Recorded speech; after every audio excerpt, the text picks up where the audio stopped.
get ready in I think in 2 minutes, something like that.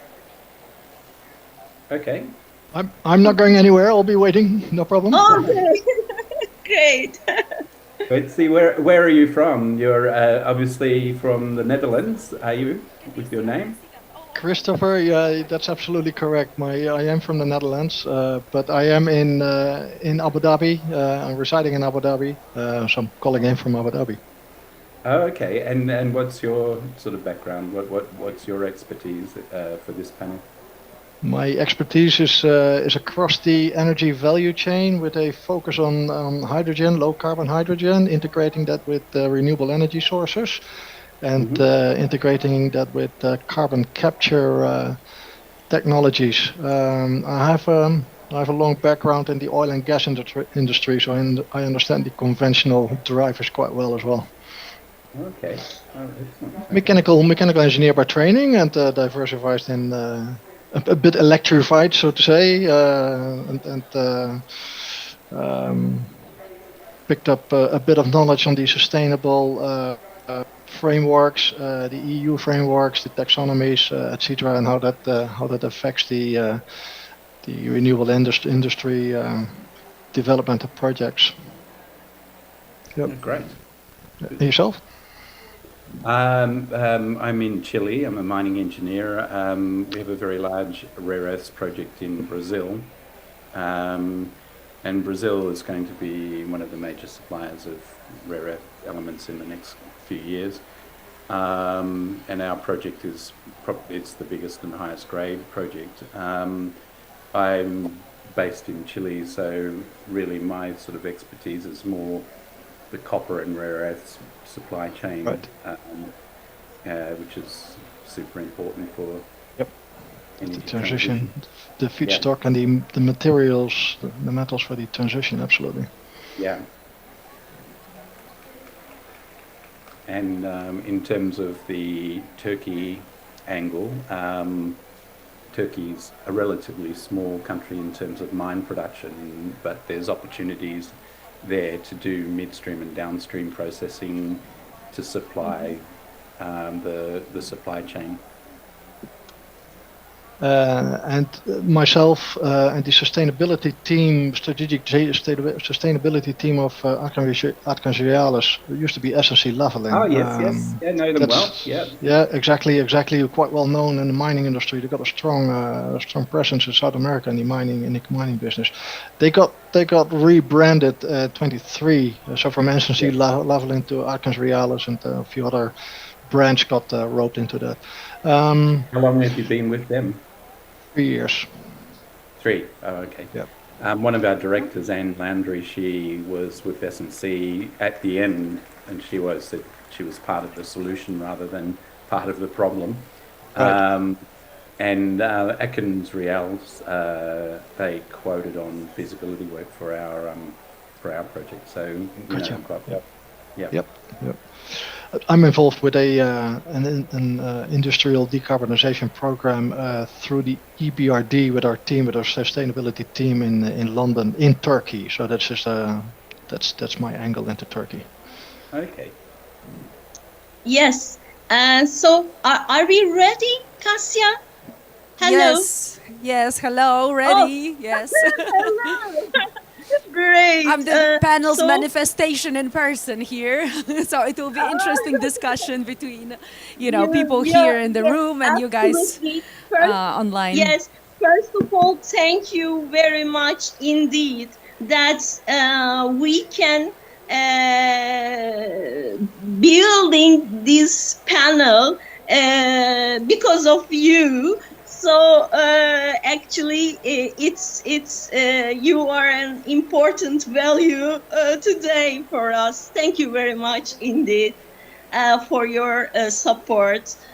First of all, let's actually start what we are doing in energy sector in the world. And who we are So, first of all, I would like to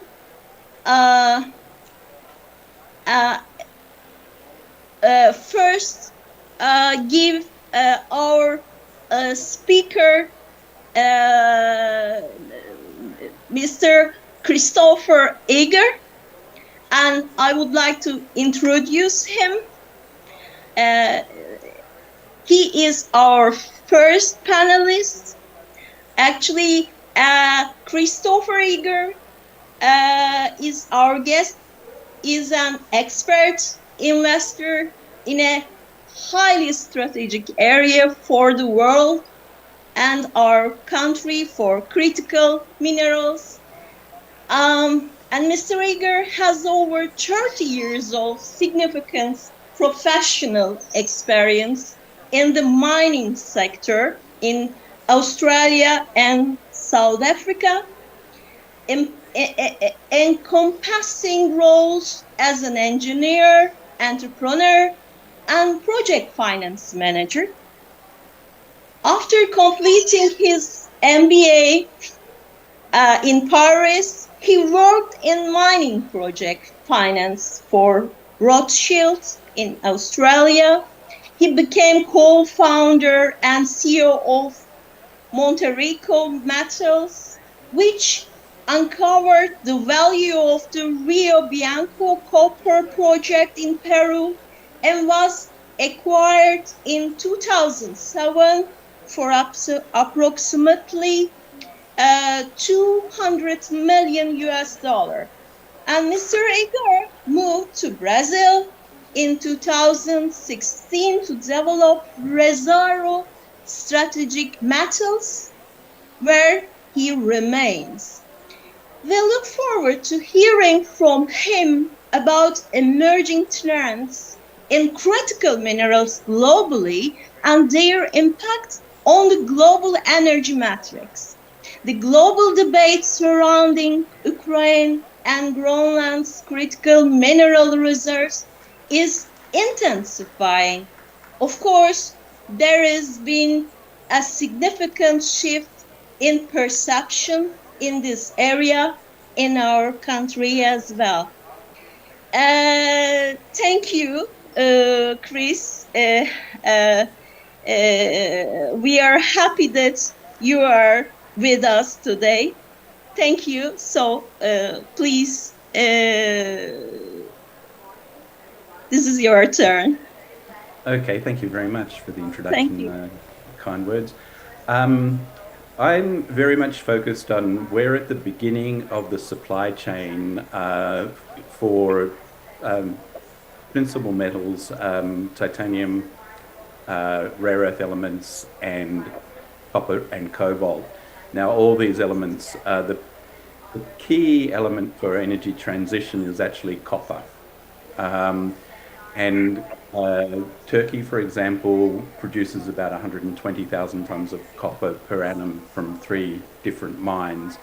The global market is about 25 million tons, and I'm in Chile at the moment. Chile is the largest producer of about 5 million tons. So from a global perspective, mine production in Turkey is quite small. But where the opportunities for Turkey is to be part of the supply chain is midstream and downstream processing. So the key topical elements that need to be supplied and need significant growth in supply are total rare earth oxides, which are the neodymium, praseodymium, dysprosium, terbium, which go into supermagnets principally for electric cars and for wind turbines and high efficiency generation of power. But the other element that goes into both of those things, which is actually a critical metal because it's the vast majority of metal that goes into generators in terms of value, electric cars, is actually copper. And the key areas where Turkey may be able to participate in the supply chain, I think I wouldn't consider Turkey as the ideal place for new mining operations, but I would suggest, particularly from exports from Latin America, from Brazil, the largest and highest grade and most valuable rare earth deposits in the world are in Brazil. Our project, for example, is on a railway line which goes to a deepwater port on the Atlantic Ocean. So very, very simple to export rare earth elements from Brazil to Turkey, for example. And the opportunities for Turkey would be to participate in midstream processing, which is separating the rare earths from the combined rare earth carbonates and producing the elements that go into the supermagnets. The other area which Turkey can participate in, and we're in discussions with a company that builds generators in Turkey, would be to take copper cathodes, which we would produce in Mexico and Brazil, and produce wire for power transmission and also the windings for electric motors and alternators for wind turbines. So there are a lot of components of the supply chain of critical metals which Turkey can participate in, and very strategically located in terms of receiving products from Latin America. My view on mining is that you want to mine in areas where you've got a very strong environmental law, you've got a very strong mining law, and you can develop projects quickly. The other aspects of supply at the beginning of the supply chain is size and quality of the deposits. And my focus is on Brazil for those reasons. Brazil has a very strong mining law. You can go through permitting and develop a project quite easily. Also, the environmental agency is very strict but fair. And if you follow the procedures there, you can develop a project very quickly as well. So in terms of supplying critical components for energy transition, I would suggest Turkey could look at rare earth separation, magnet manufacture. So the technologies have improved a lot.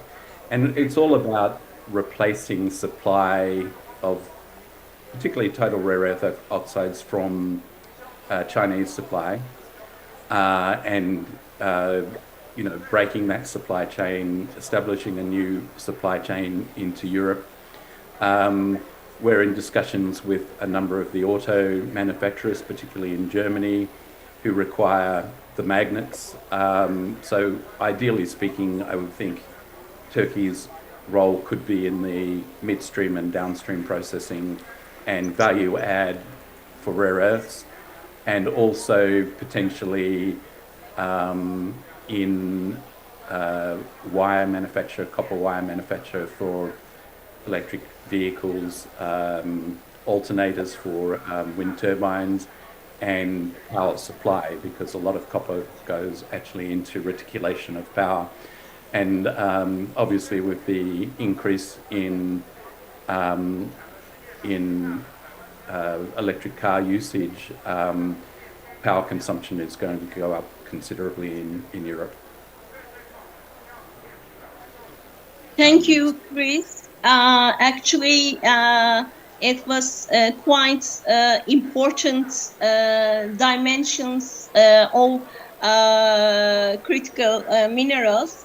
So now I would like to actually present the dear Kasia Klazinska-Lewis, And now I would like to remind you that she is very important for today for us. She works at Ernst & Young. She's an international expert on the EU Green Deal.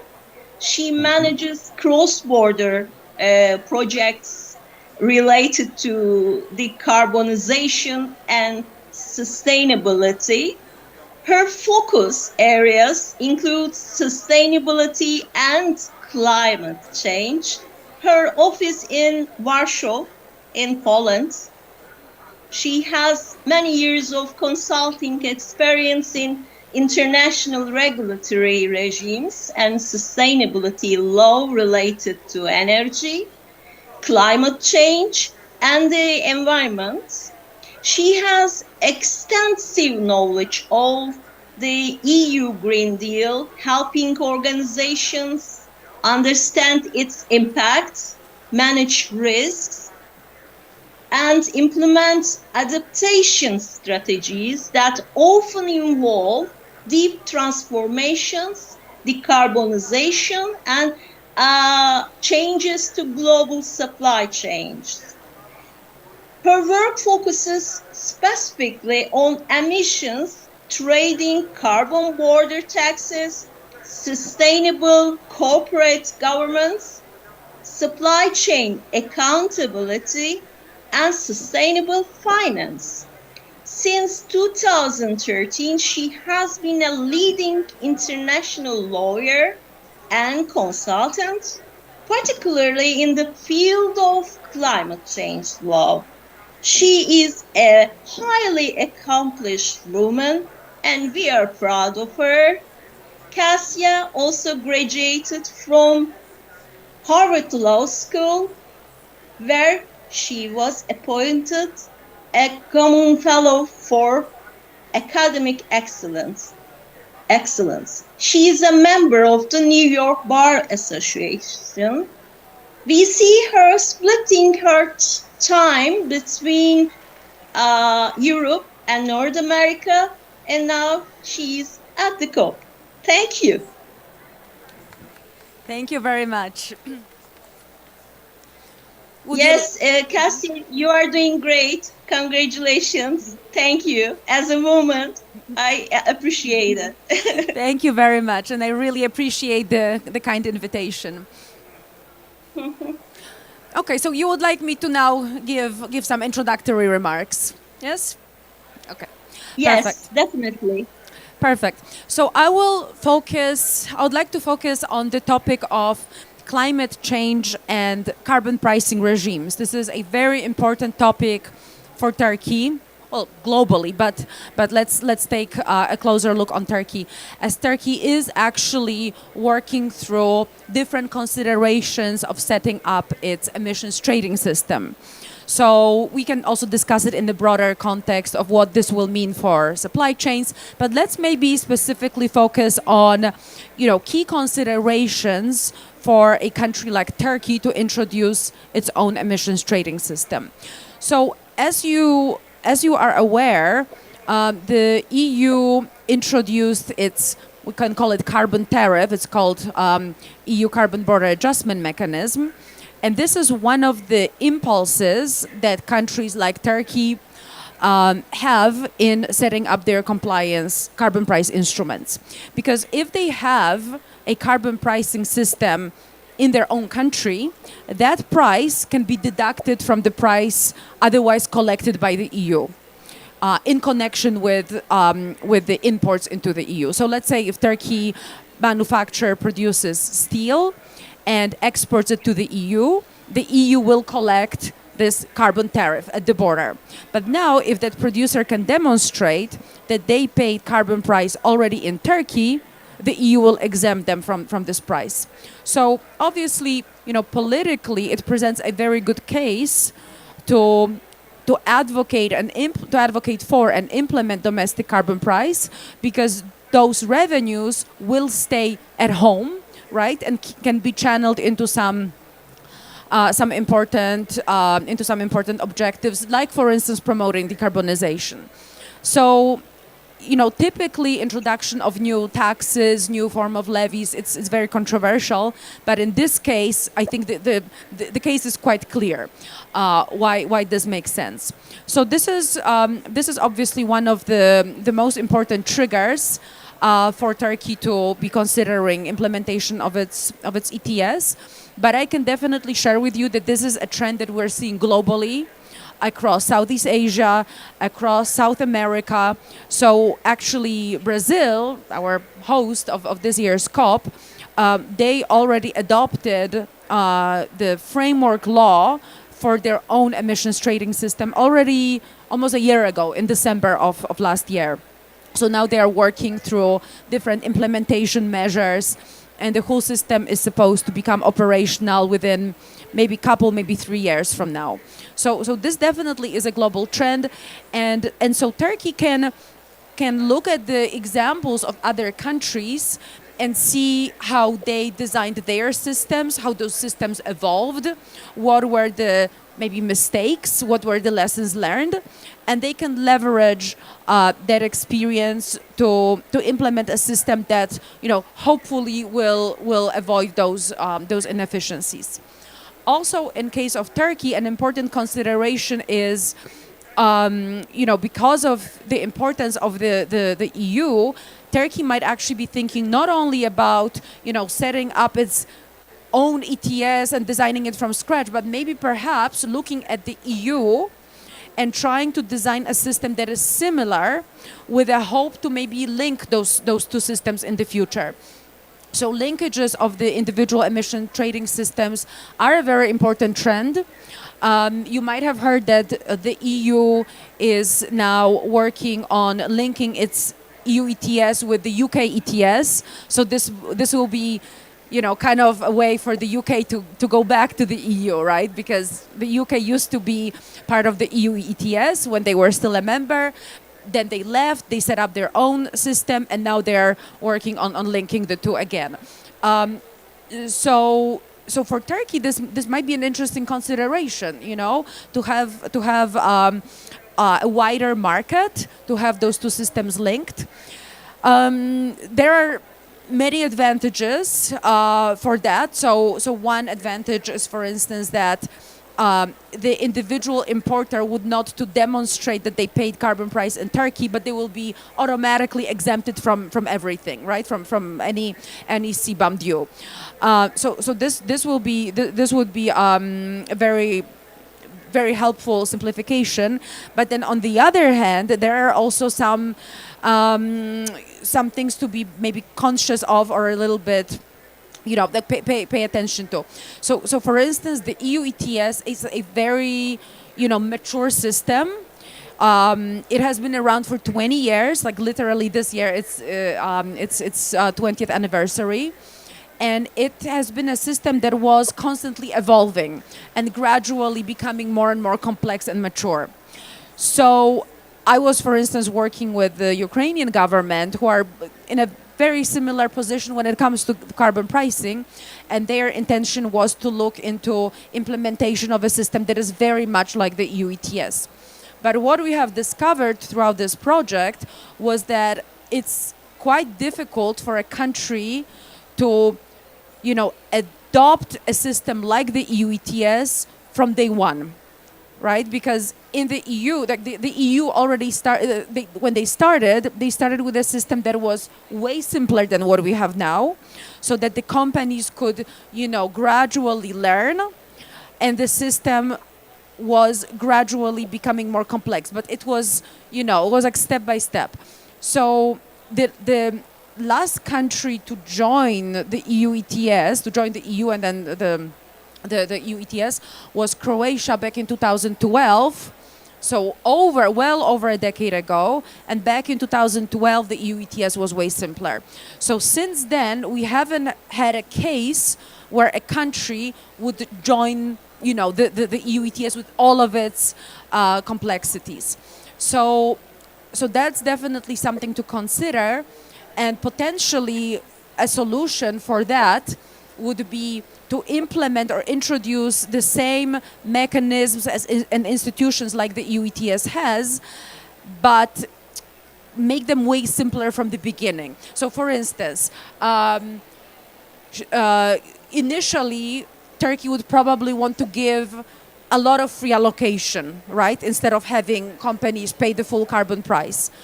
So in that case, should Turkey even have an auction? If the allowances are going to be given for free, like why even have an auction? But the argument is that, no, let's introduce the auction so that the companies learn how to, navigate around it before it actually has any significant financial repercussions. And then gradually, as the number of free allocation goes down, then the real trade can begin through those auctions. So there are certain ways of doing that, but it is a pretty difficult task. So some countries, for instance, they opt to put a price on carbon not through emissions trading systems, but through carbon tax. And there is a number of pros and cons for doing one or the other. Some countries who are mainly motivated by reducing this financial impact of CBAM, some countries opt for carbon tax. Because with carbon tax, they can easily manage the tax rate, they can adjust it to whatever carbon price the EU has. And also time is of essence, right? Because, CBAM will now trigger this financial payment obligation as of 2026, so in just 1 month. It was actually pushed by the EU by a year, but it will be just the payment mechanism will be delayed. The actual emissions that will be subject to the payment are already the ones that happen in 2026. So, some countries are realizing, wow, like that payment will, be due in just a month from now. We don't have time to set up emissions trading system because of all of the considerations that I just mentioned. So instead, they opt for a carbon tax. So I have seen that solution. Or sometimes, they elect to introduce carbon tax as an initial carbon pricing instrument, but with an intention to then introduce the ETS. Or sometimes you can also have both, right? For instance, the EU actually has both. The EU ETS is a system managed, on the EU level, but then individual countries have their carbon taxes that are applied on emissions not captured by the EU ETS. So there are different ways of combining the two, and definitely, it's a very interesting moment in time for Turkey. With starting to think the beginning of thinking of the design. I can share from my experience. I was part of the negotiating team of the Polish government when the EU emissions trading system directive was being adopted.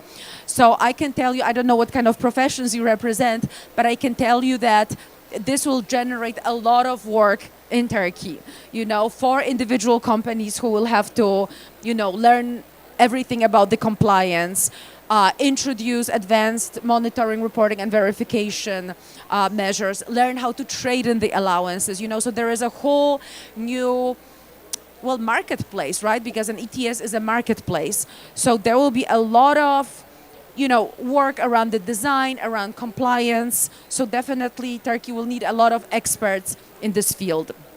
And it's not like the system will be introduced and then it's over, but for sure it will be constantly evolving. So I can very much encourage you, and this has been my professional career, that I started working on the policy design, and then I was working with the private sector, helping them understand the compliance ramifications. So definitely there will be a big need for the local experts in this field.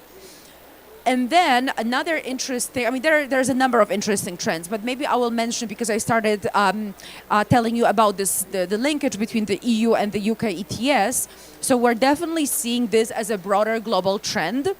And that's an argument for an ETS, because if you have a carbon tax, it's hard to link carbon taxes because they are fiscal instruments. But with an ETS, you can keep it just within the, confined to your own country, or you can think about building a bigger marketplace like the one that I mentioned, for instance, that Turkey could consider, with the EU. And definitely this is an important trend which is also illustrated by the fact that one of the key flagship initiatives of the Brazilian presidency for this COP is this climate coalition, where they're proposing, and several countries have already joined, they're proposing that individual systems are getting more aligned and more harmonized. So initially in this coalition, I think, apart from Brazil, there is the EU, China, a few actually of African countries. So for sure they will be promoting this and asking for more countries to join. So I think that shows how important this is. And on top of that, we're not only seeing this conversation about linking of individual compliance carbon price systems, but hopefully this will also expand to border mechanisms. Because kind of like with the compliance pricing, like I said, this is a growing trend around the world. Now more and more countries are thinking about their own versions of carbon tariffs. So the EU started, again, the EU is paving the way, but now the UK is very committed to having its own CBAM. They're introducing it in a year from now, in January 2027. And we're hearing about other countries contemplating introduction of similar tariffs. So Australia has done already their rounds of public consultations on the topic. Canada is doing the same. So that's another consideration for Turkey. Does Turkey want to have their own CBAM? Obviously, this is additional source of revenues because importers will need to be paying this tariff.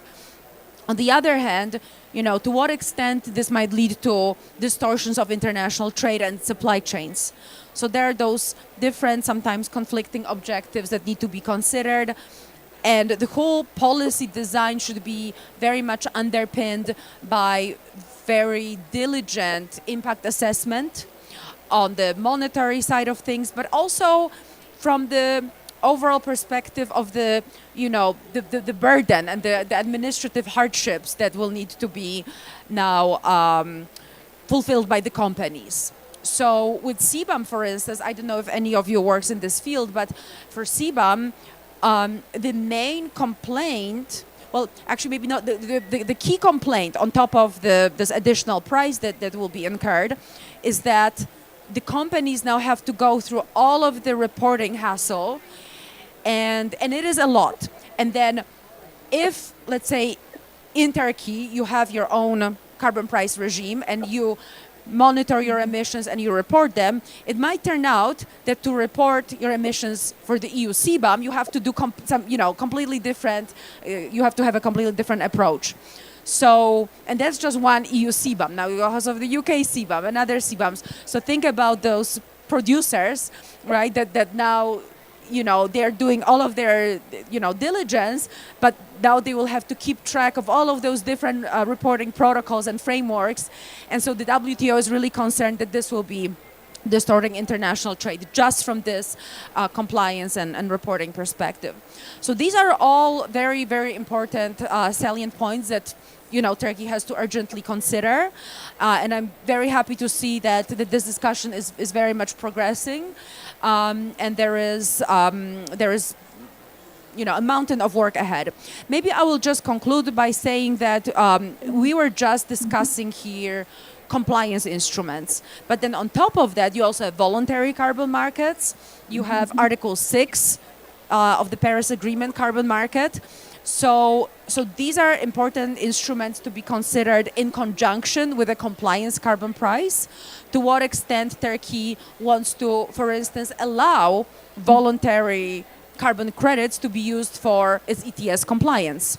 To what extent Turkey wants to regulate how project developers have to go about, their voluntary carbon offset projects. Does Turkey want to be able to generate credits under Article 6? So these are all of the adjacent topics that have to be, ideally considered together with the compliance carbon price considerations so that it's all analyzed at the same time and we avoid different unintended policy outcomes. So I think I will stop at this point unless there yes. I am so sorry as I interrupted. We have one more panelist in detail. So just 1 minute more for you. No, I think I can be So- done. I think I covered everything that I wanted. So yes. Exactly. Yes. I feel that. Thank you. Oh, okay. Yes, we are now seeing sustainability goals become a catalyst. It's truly gratifying that efforts to establish an innovative legal system that will drive the economic transformation towards carbon neutral and circularity are at the forefront of new sectoral efforts. So, having launched the Turkish Energy Forum in 2001 with a 50 years vision and a multi-stakeholder approach in my beautiful country, following the liberalization of Turkish markets, I'm pleased to be monitoring and evaluating these developments and my country's achievements in these areas. I'm also proud to have made a significant contribution. Yes, Cassia, thank you very much indeed. Now, our another important panelist is Mr. Wietse. Wietse Terwelt is a low carbon hydrogen infrastructure and working part-time and as an independent consultant at Atkins Realis. He is really traveling a lot. Originally trained as an engineer, his graduation, Wietse worked in oil and gas. Mr. Wietse worked in oil and gas exploration and development at Schlumberger for 25 years before transitioning to the renewable energy sector in 2017. His expertise encompasses low carbon hydrogen, renewable infrastructure, and carbon capture, utilization, and storage. He is a businessman and engineer who led a 1 megawatt PEM electrolyzer pilot project in the Netherlands, so manage a federally funded multi-site green hydrogen project in Spain, and conceptualized a renewable energy green ammonia mega project. We are very grateful to him for being here with us. Thank you. Yes. Unmute myself, otherwise it's so difficult to understand me. And I'm Neslihan. Thank you very much for inviting me to this panel. We got to know each other earlier this year through the TIDIP program, the Turkey Industrial Decarbonization Investment Platform. But also very pleased to say that I recently traveled to Turkey, not for business or anything, but to climb the very high mountain, Mount Ararat in the east of Turkey. It was a wonderful experience, beautiful country, sincerely beautiful country, and beautiful people and fantastic food. Thank you. So with that said, and a little bit of you mentioned already my background, and thanks so much for a beautiful introduction here. With Turkey bordering to the EU, and Turkey as a growing economy, a growing population, and therefore a growing industrial base, and already a strong industrial base, and therefore the emissions is a bit of a challenge, or a great challenge, I would say. And one of the things that we're trying to address there in that platform is exactly that. So with that, the other thing,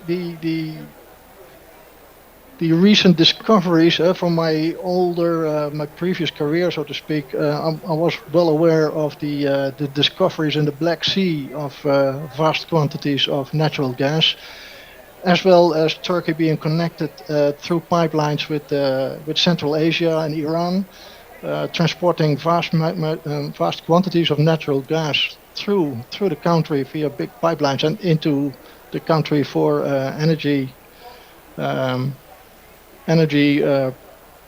provision. Therefore, Turkey has a large need for energy import. If you look at the IEA statistics, a massive amount of oil and gas, especially gas, are being imported. Turkey does produce a considerable amount of coal and still burns that for production of power, as natural gas is being used for production of power. And then maybe the next kind of chapter of my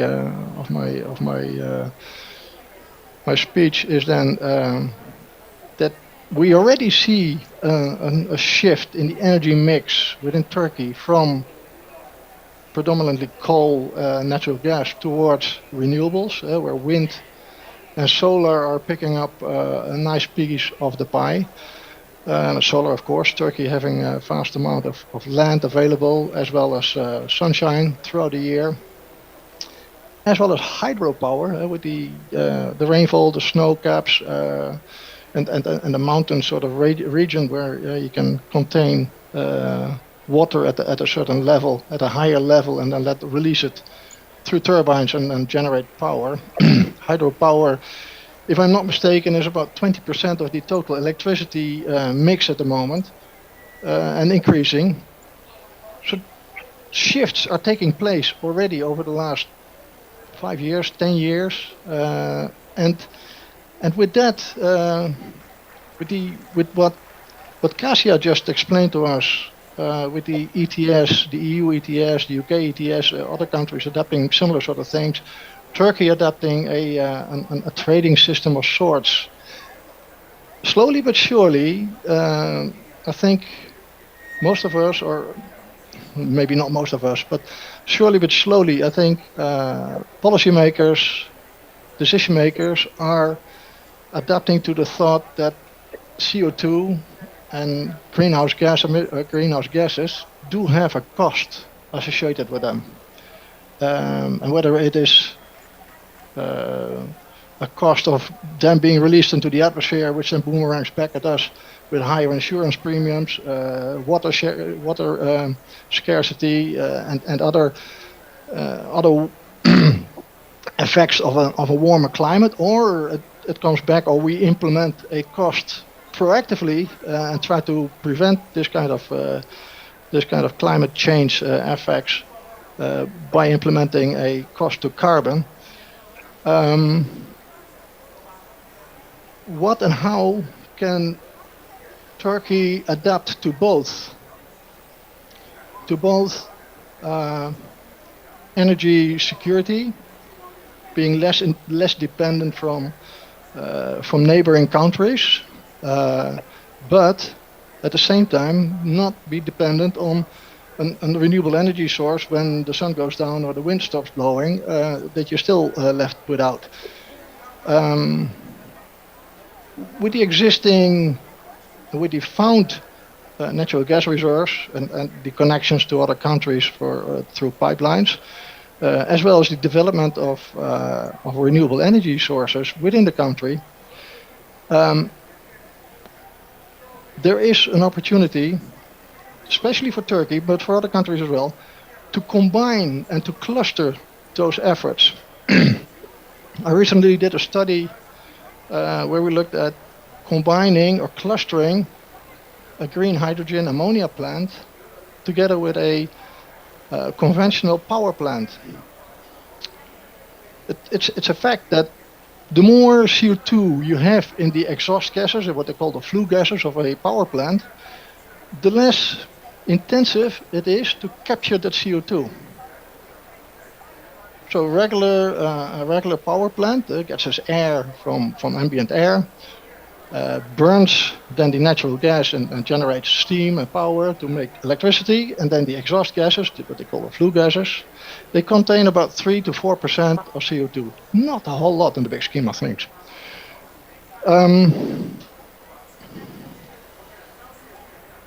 It takes a considerable amount of energy to take that CO2 out of the flue gas and then put it away.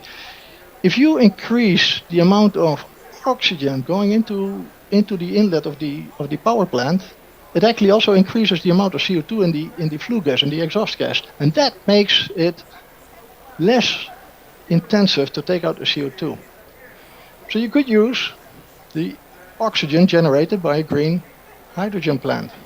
So instead of releasing the oxygen back into the atmosphere, you actually can use it for a plant like this. Win-win situation. The oxygen can have a cost associated with it, therefore the overall cost of the green hydrogen can be brought down. And at the same time, the CO2 can be captured downstream at the exhaust of the power plant easier. So you still can use your thermal power plant assets into the future, as opposed to mothball them or retire them when at 2053 in Turkey the net zero target arrives. Capture the CO2, put it away, and combine it then with the hydrogen power plant, with the electrolyzer plant. The hydrogen can be used for making derivatives, green ammonia. The ammonia can be used for fertilizer or can be used as a fuel. You can make other synthetic fuels with it. And the oxygen can be used for that power plant. You make a combination. You can even make it more interesting that instead of a gas power plant, you maybe have a waste to energy where you have biogenic carbon. And then you have a carbon source which you can use to make synthetic hydrocarbons. It is the hydro you want to capture and make it more easier to carry around in aeroplanes and ships and the likes. So there is where Turkey specifically, I think, has an interesting and unique opportunity. It's close to Europe. It's got that export market for its industrial products. It's got this potential for renewable energy sources, not just solar and wind, but also geothermal and hydro, etc. It's got the natural gas, and that combination, I believe, and very much in conjunction with the fact that CO2 is being associated with a cost through a CBAM, through an RFNBO, through the trading schemes, that this can make the whole ecosystem better affordable, more competitive with a regular, conventional industrial and power system. So I think that is perhaps the conclusion of my little speech. That this is the time to plan to decarbonize conventional assets like power plants, like gas systems, natural gas systems. Cluster it renewables, cluster it with green hydrogen. Mr. Wietse, you have only 1 minute more. I need 30 more seconds. So cluster it with green hydrogen, cluster it with renewables, cluster it with carbon capture, and those together. It is not easy, for sure not, and it will require a lot of collaboration, stakeholders to be aligned. And I think, Neslian, you're an expert in that regime. But those initiatives, I am convinced they will give us a pathway to decarbonize and still move forward as an industrial nation. And that, Neslian, thank you very much, is my end. Actually, we would like to thank Mr. Wietse for his very important assessments for Turkey and the world. We are truly experiencing a significant transformation in the energy sector in our region. When we held a session in 2001 with 800 participants titled Turkey's New Energy Strategies and Hydrogen. We predicted quite well how the future would shape. Our industry is achieving significant success and implementing pioneering projects in this field. So thank you very much indeed. I have some quite small few words about. Actually, I have a brief for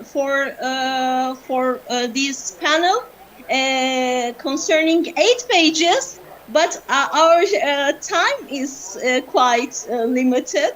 But, I want to make sure our sensation. The year 2050 seems like a very distant date. But as our age accelerates, I think it will be 10 years almost. It's starting to feel like a year.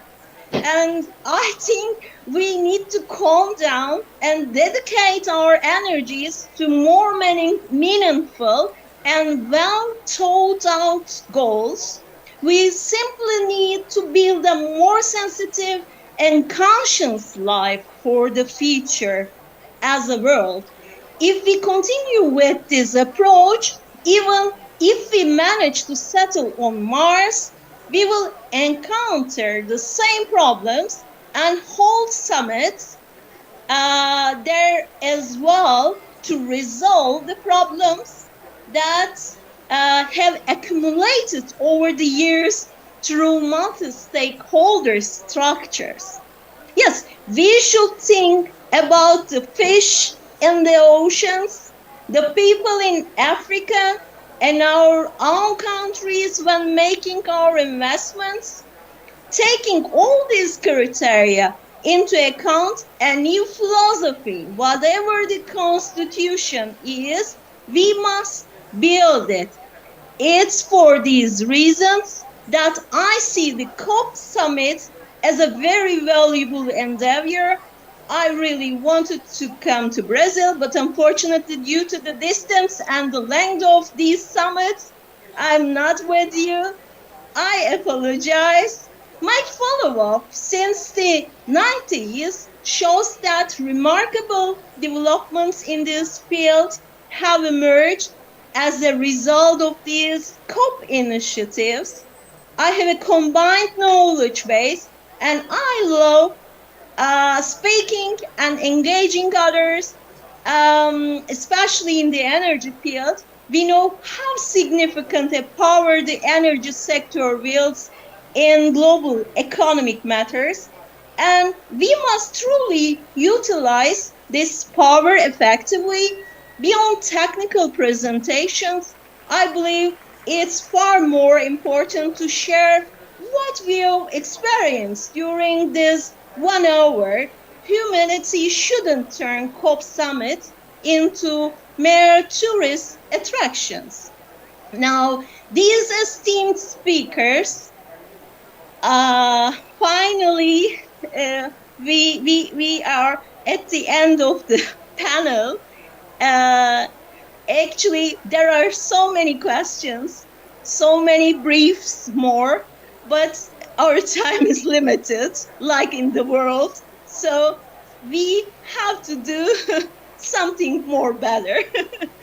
Thank you very much indeed for participations, and thanks for our climate ministry for having us, giving this important circumstance for all of us, for our beautiful country. Thank you. Thank you. Thank you very much. Thank you, Kasia. Thank you. Thanks for all audiences also. Thank you. Thanks, Nestle Han, for having us. Very interesting. Thank you. Thank you. Thank you, Wietse. Thank you, very dear Wietse. So, good morning, everyone.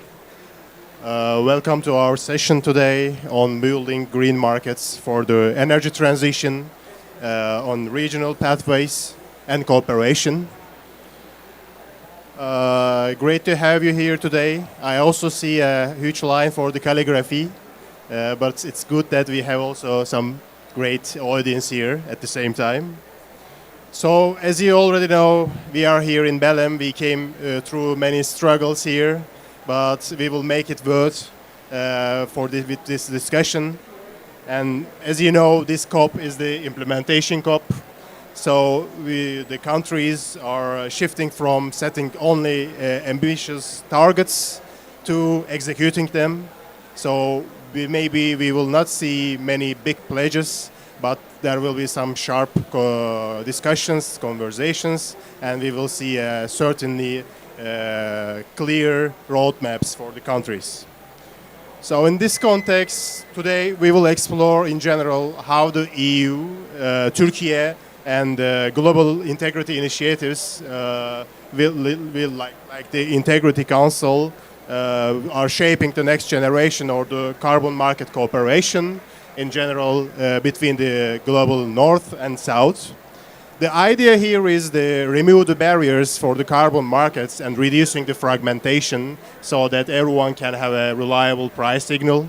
That's the tone here. So our conversation will generally examine how the regional systems are aligning with international market architecture and standards, how emerging markets, for example, Turkey, can participate to this market with credibility, and how integrity, high quality, and transparency can foster cross-border cooperation, which is also very essential for the transition. Today we have very great panelists. We have Felix from CEFE. He is the VP of the Regulatory Affairs. Great to have you. He's coming from Germany. And we have Lorna here from the ICVCM. Thank you for joining us. He is acting as the Public Director Officers, Head of the Public Director Officers. And we have Mustafa Bey here. He will join us from EPİAŞ, which is the Central Energy Exchange, and also Environmental Market Exchange, acting for the Turkish emission trading system. He is the head of that department. So, with this great audience, so I would like to start the panel. First, I would like to start with Felix. So, Felix, before we came here, we saw some positive progress from EU. There is now a great signal from EU in the policy framework. So EU updated its NDS for the 2035 and also for the 2040 for the climate target ambitions. So how do you see this block strategy for integrating in general the international carbon credits into its compliance frameworks? And what does this mean for us? And how should we read this progress right before the COP? Thank you, Kotalmiş, and thank you everyone to have us here on the ground. Thank you for the Turkish Pavilion for hosting this panel. From our perspective, a safer perspective, we are an energy company and a platform company. We are looking closely to contribute to the energy transition.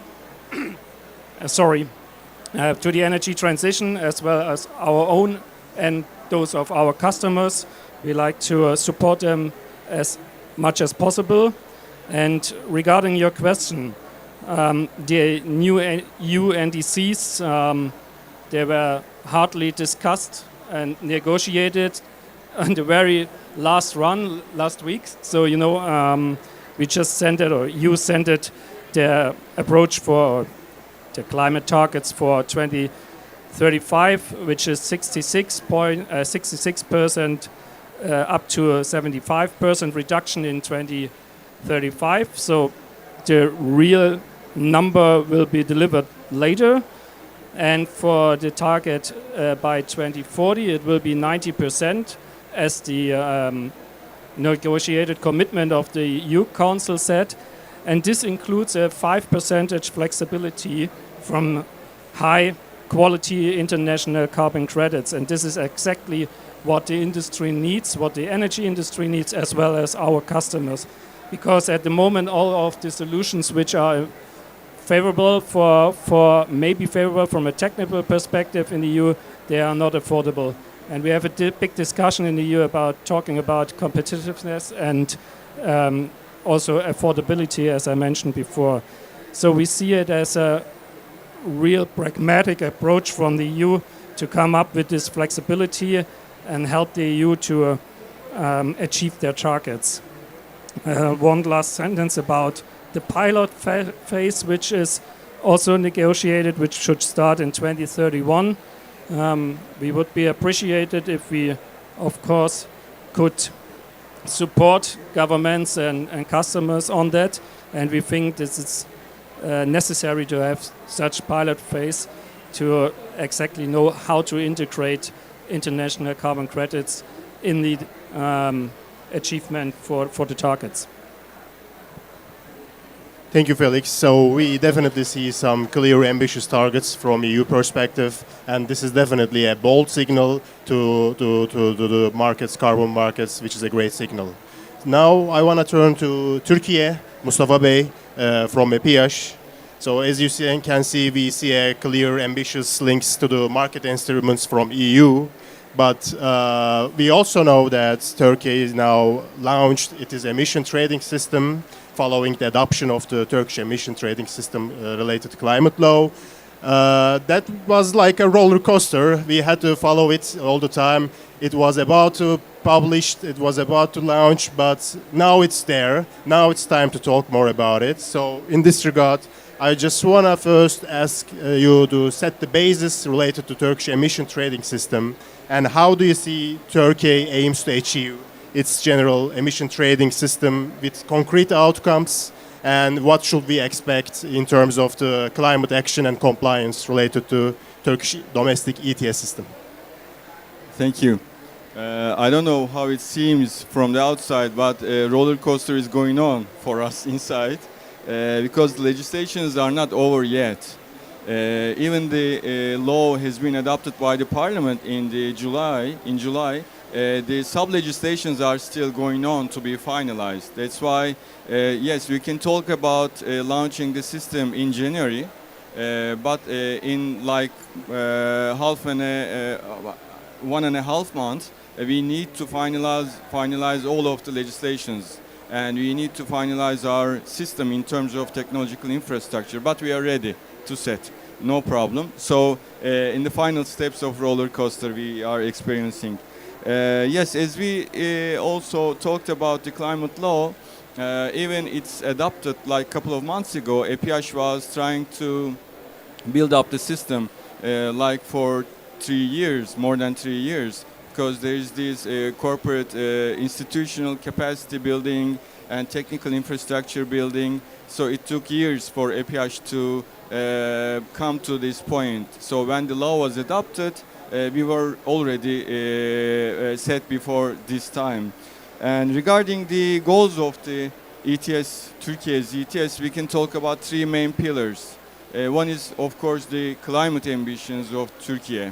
Our system has to act in a way of serving these climate goals of Turkey. You know, in order to maintain these goals, the institutions or installations are covered in the system is like covering the 50% of the Turkey's general carbon dioxide emissions. So the installations that are chosen in the system are very critical, and they are covering half of the emissions overall in the country. You know, the climate goals are set now, and in 2053, Turkey is going to be net zero, and as recently announced, in 2035, our decreased emissions are going to be 643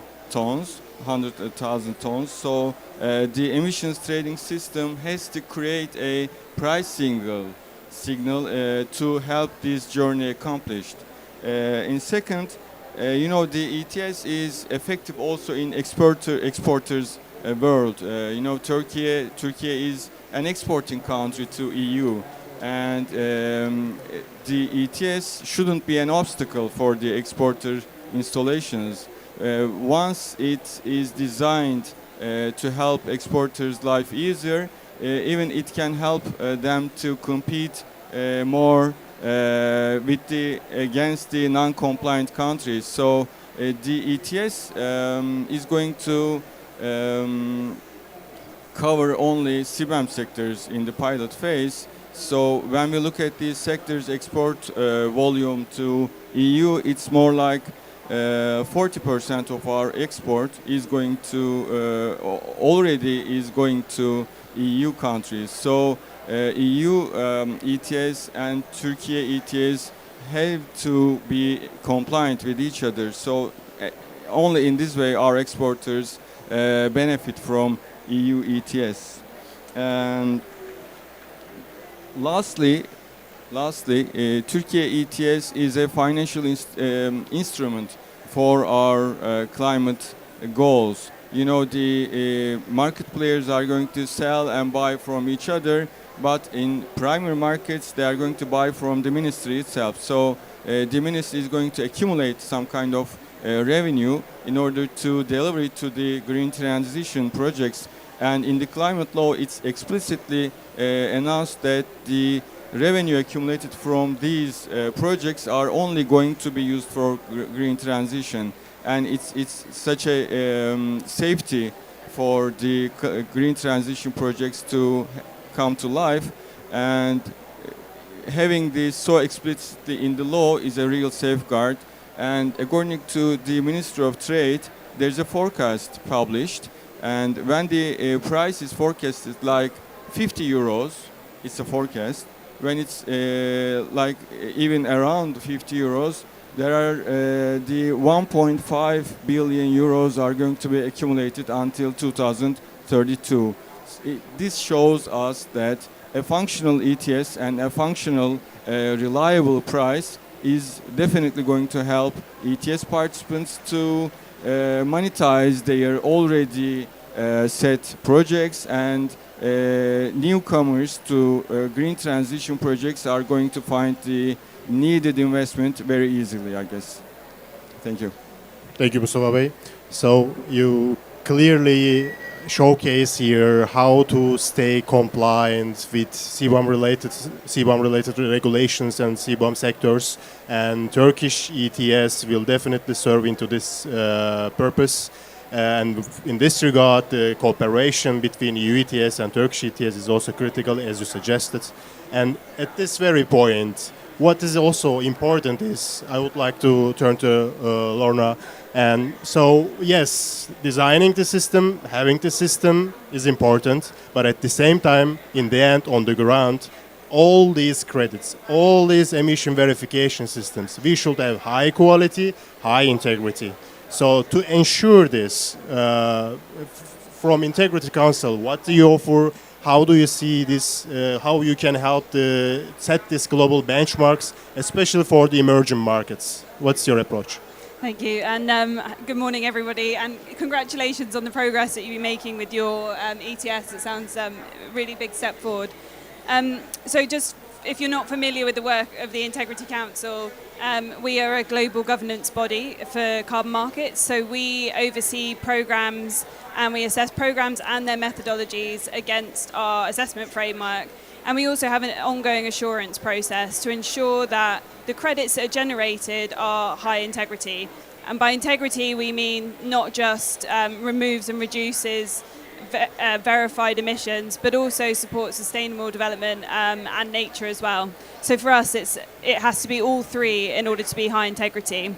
I think the potential for carbon credits to be used in an ETS is huge, because it drives not just it can drive further decarbonisation in other sectors, support emission decreases faster and further. Sorry, is there feedback?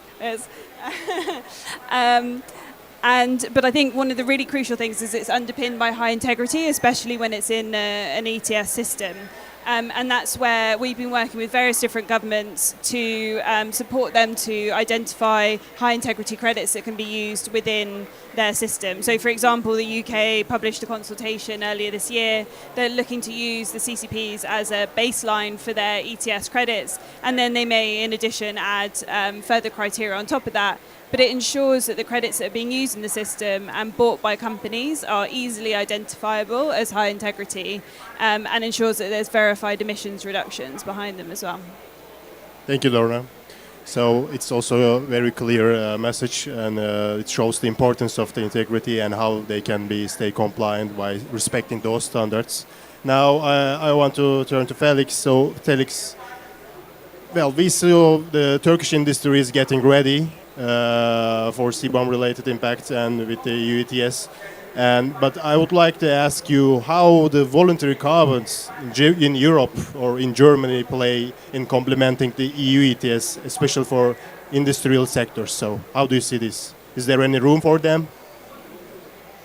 There is a value in voluntary carbon markets, of course, especially when we're talking about mitigating Scope 3 emissions and also residual emissions, and it's the discussion is all about beyond value chain. So if companies want to mitigate reductions after their value chain, it's possible to use offsets and high quality carbon credits and carbon removal as well. The majority of the European industry is agreed or some sort agreed or are in regards to the SBTI tool, and they are talking about this beyond value chain approach. But what we heard on the other side is that many companies faces issues regarding using those voluntary carbon markets in terms of integrity, and thank you for that, and in terms of reputational risk. We heard about some major industry companies in Germany, automotive sector. They are talking about going further than just paying for ETS allowances and using verified emission reduction certificates if they see that would be a scam or abuse.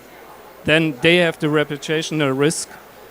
Instead of that someone says, oh, it's good that you try to do something, and this is something where we get through, where we need this integrity, of course, by using core carbon principles, and that what you said, Lorna, thank you for that.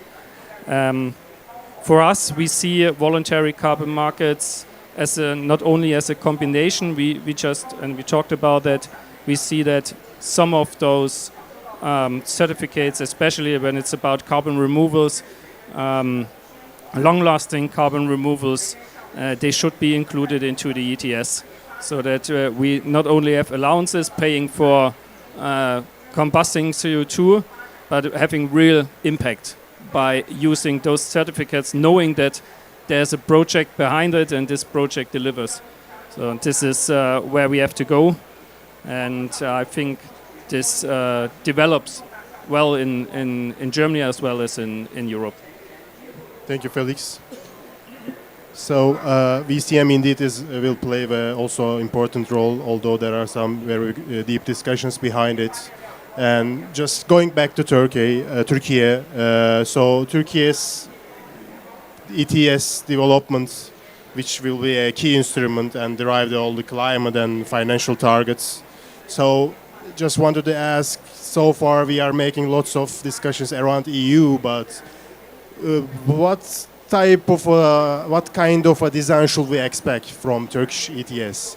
Does this follow the EU ETS path, or what is the inspiration of the Turkish ETS? So is there any influential part from other global ETS markets? So how do you see this? So how should we expect? Yeah, thank you for this question. You know, there's a saying, we don't need to discover the America again or find the wheel again. So there, of course, certain parts of Turkey's ETS design are inspired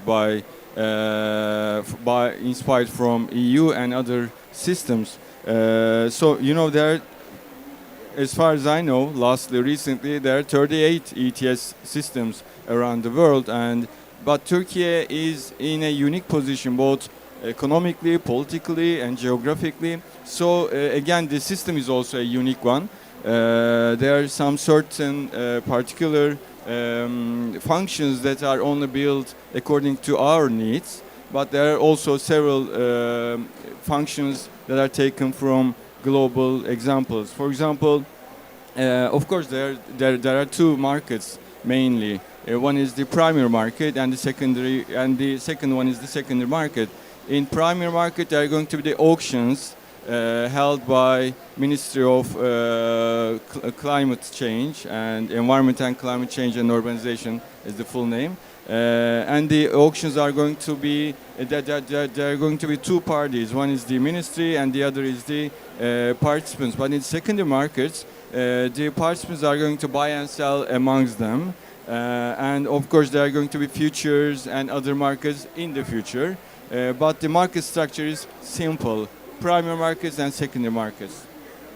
Regarding the carbon methodology, starting from the MRV system of the ministry, the methodology is the carbon intensity methodology. It's linking verified emissions with the production output. And regarding the price formation, I'm going to count a couple of items like that. Regarding the price formation, the authority held a function in its own hands. To ensure a healthy price, sometimes the authority may need to fix a price corridor for like minimum and maximum price. This is going to help market participants to know what they are going to buy and sell. So it's going to be a healthy price formation at the end. And there is the one function that EU also discovered after the markets began, and it's the market stability reserve. From time to time, sometimes the emissions in the market may not meet the needed amount of emissions, so that in those times the authority may distribute new volume of emissions in order to prevent the shortage of the volume in the markets.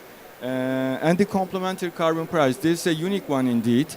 As we talked about Turkey's exporting position, a complementary allowance price, complementary carbon price is very important for our exporters, because their clients in EU may find insufficient the volume the amount that they paid in their domestic market, and there might be a gap between the local price and the EU price. In such cases, the market participant is going to be able to pay extra for carbon domestically and document this payment to its client, so that the gap between EU ETS, the possible gap between EU ETS and Turkish ETS is going to be covered healthily.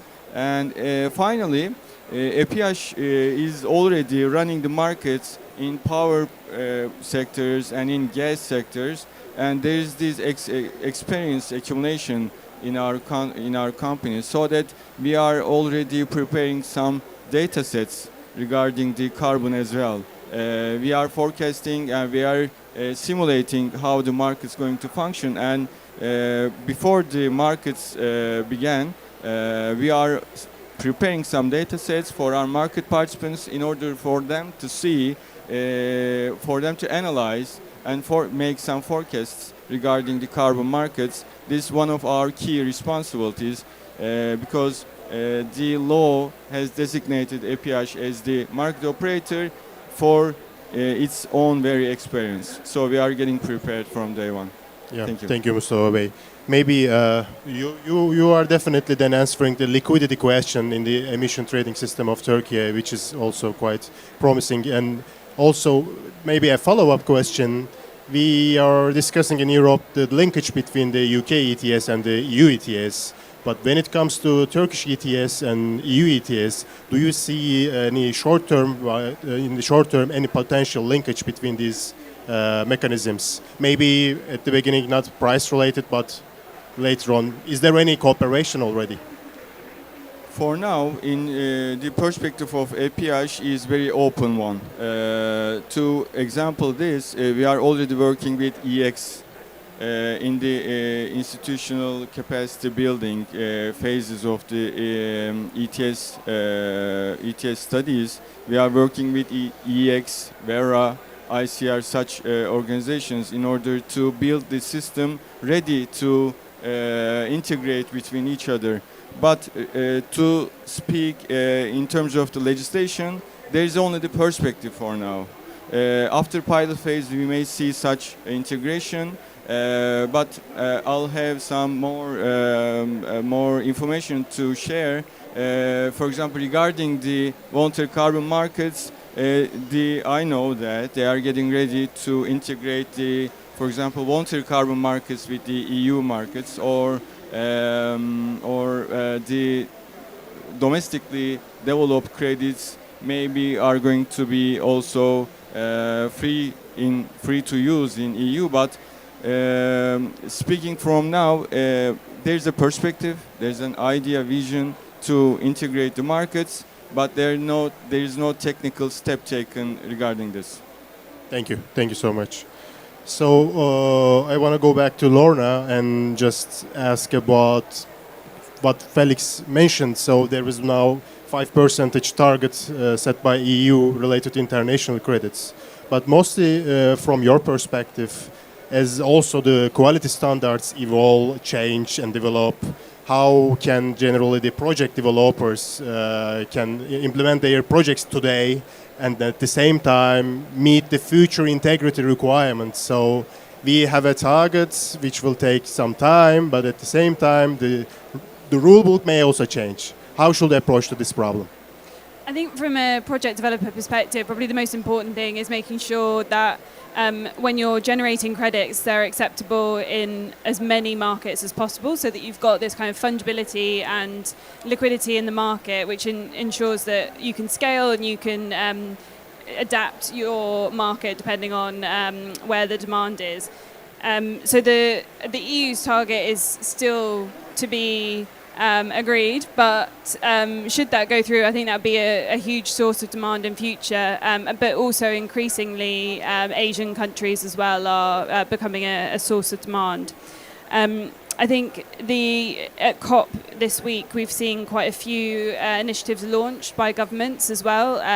So, for example, the Coalition to Grow Carbon Markets that's led by Singapore, UK, and Kenya, and also the not yet launched, but will be launched next year, I believe, the African Union's principles. And both of these support the core carbon principle labelled credits and Article 6 credits to be used, and countries are really promoting that. And I think that's a really important signal for project developers. So, I mean, obviously my answer would be, if you want to future-proof your credits, you have to go for a CCP label. But it is the way that we have designed our assessment framework is that it's very much future looking, and it's also in line with Article 6 as well. So it's possible, and some countries are, for example, Singapore have recently agreed a deal with a CCP labelled project. It's possible to use it for 6-2 transactions. So the CCP credits are highly fungible into different markets. And we've also been working very closely with the EU on their standards as well. Yeah, maybe just a follow-up question for more further clarification, Lorna. So are they going to be the countries who are buying the Article 6 credits, setting the benchmarks and quality standards? Will they expect certain criteria and they will be already published and foreseen earlier, and then the host countries will act accordingly? Do you expect something like this, or should be the host countries start this dialogue first? I think I think it's a combination of the two. I mean, the work that the African Union's doing is showing that, I mean, a lot of the countries that are signed up to that are supply-side countries. And so they've said, this is what we think high integrity is. One of the risks is, and some countries are taking this approach for 6.2 cooperative approaches, is that they require very, very specific methodologies or adaptations to methodologies, and that means that a project then can't sell under any other system. It can only sell to that one buyer, which makes it a real challenge. So one of the things that we're trying to encourage in our work is to increase this interconnectedness of the market and ensure that there's a consistent threshold for credits. And it doesn't mean that countries can't apply their own kind of additional, if they've got particular interests that they want to focus on, particular sectors. But it means that if you're a project developer, you have not just a buyer for one specific crediting period or time frame, but you can sell to different markets depending on where demand moves. Thank you. So, Felix,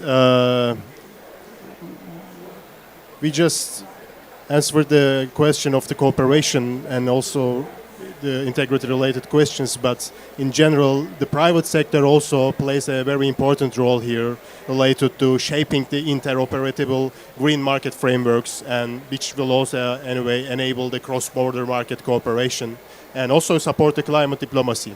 So they have a huge part here.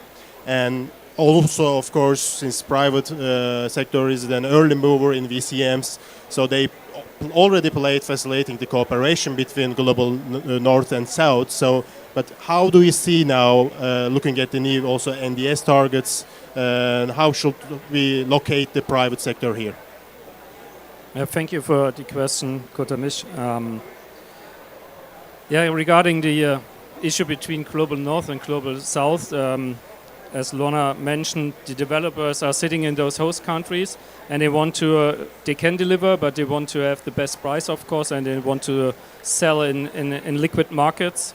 And this is exactly where Article 6.4 credits come into place, because in our opinion, they could help and support those projects and host countries to deliver in any market, especially in the EU ETS, if it's the second request we have to implement high-quality international carbon credits into the ETS, because I read about some studies, and when it comes to the reduction which could be achieved by using those credits, the NTC's cost reduction would be up to 50% if we could use those credits to fulfill the targets in any place on Earth. And the market, the size it's tremendous. It's about $1 trillion market by 2050 if we would use those credits to achieve targets in any place. So we see there is a, let's say, a win-win-win position. So as I mentioned before, so we are also talking for our customers, and they are really looking for solutions, and they want to help and want to fulfill their targets. But at the moment it's difficult for them, and if we could use those 5% flexibility in the EU, then we could leverage projects in the global south and helping our industry to fulfill the targets. This is the first win. The second win is that it is let's say a financial swap. So because you have to pay for those credits, and so it's money for the global south. So as I mentioned, it's up to $1.5 trillion, and the most important win, I think, is it helps the climate, because there is a project which delivers and reduces CO2 emission or any other emission. So this is exactly where we have to go, and this is our aim for advocacy purposes to achieve that. Great. So you said that there is a win-win situation here. So I want to go back here to turn back to Mustafa Bey and ask, so to benefit from this win-win situation, Is there also room at the Turkish ETS, room for voluntary carbon credits and also the international compliance framework such as Article 6 as we discussed?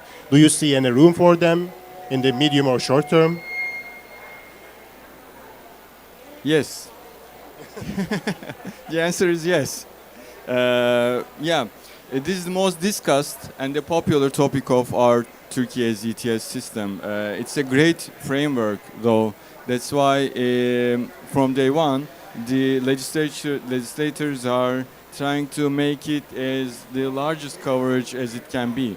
So the voluntary credits are also in the framework, and it helps or it serves to the key priorities of Turkey's ETS. Like there are other sectors that are not included in the ETS system, as you guess, but they need to also be able to serve the climate actions of the country, so the credits can be developed by them and they are going to be valid for the ETS system as well.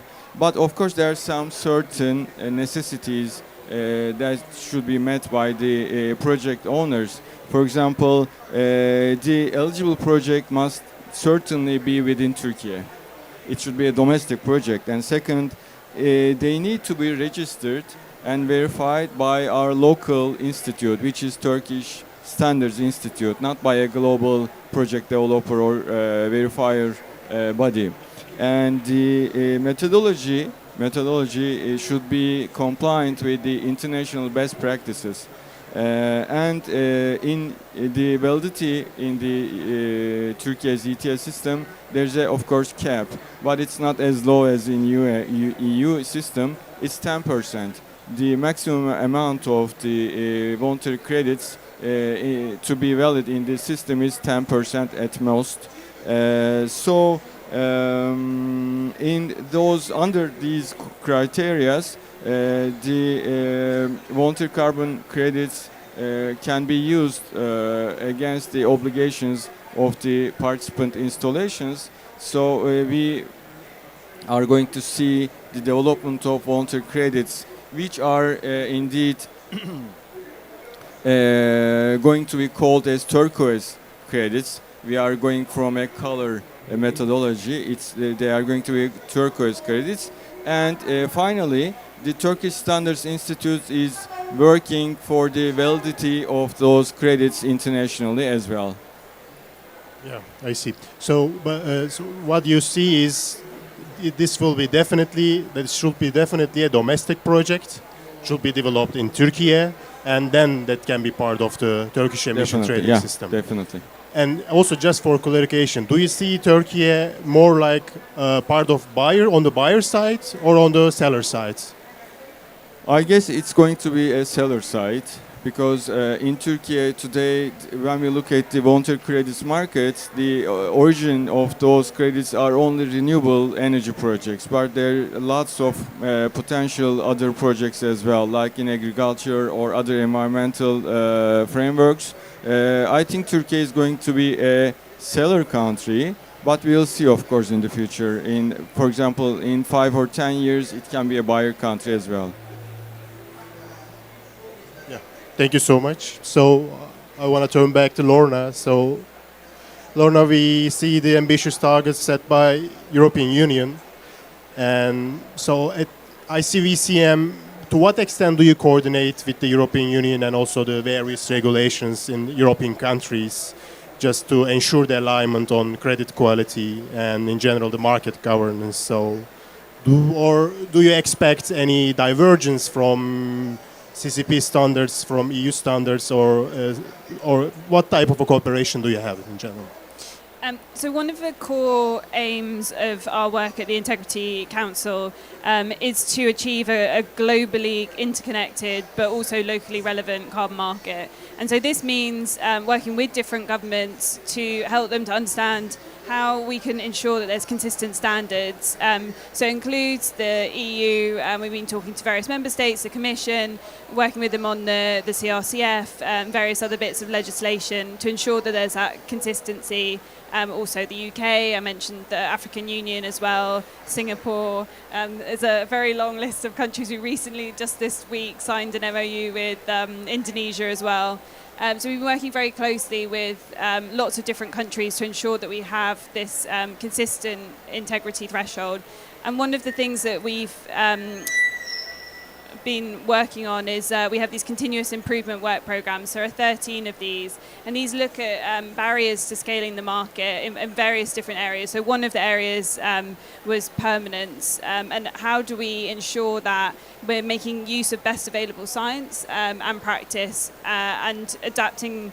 And what does that mean for our assessment framework, but also what does that mean for the market more broadly? So we had a report we published last month on this, and a lot of the findings from that have now fed into the work of the 6.4 Paris Agreement accrediting mechanism, also the EU CRCF, because permanence is one of these issues that's very tricky to get right, and it's hard to get that balance between setting a very high integrity threshold and not excluding particular project types. Thank you. Perfect. So I want to now open the panel to Q&A session. So if we have any question, I think it's the right time now. I see one question there. You have it? Hi, Rebecca Golandi. I'm a journalist at Carbon Pulse. I have a question. Can't hear? Oh.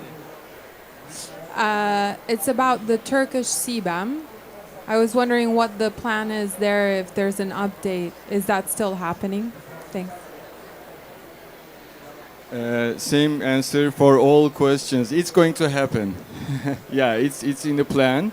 Yeah, in the law, it's also announced that Turkish CBAM is going to take place. But the studies has not started yet. But yeah, in the law, we saw that the Ministry of Climate Change has taken this into their business plan, and yes, Turkish CBAM is going to happen in a couple of years.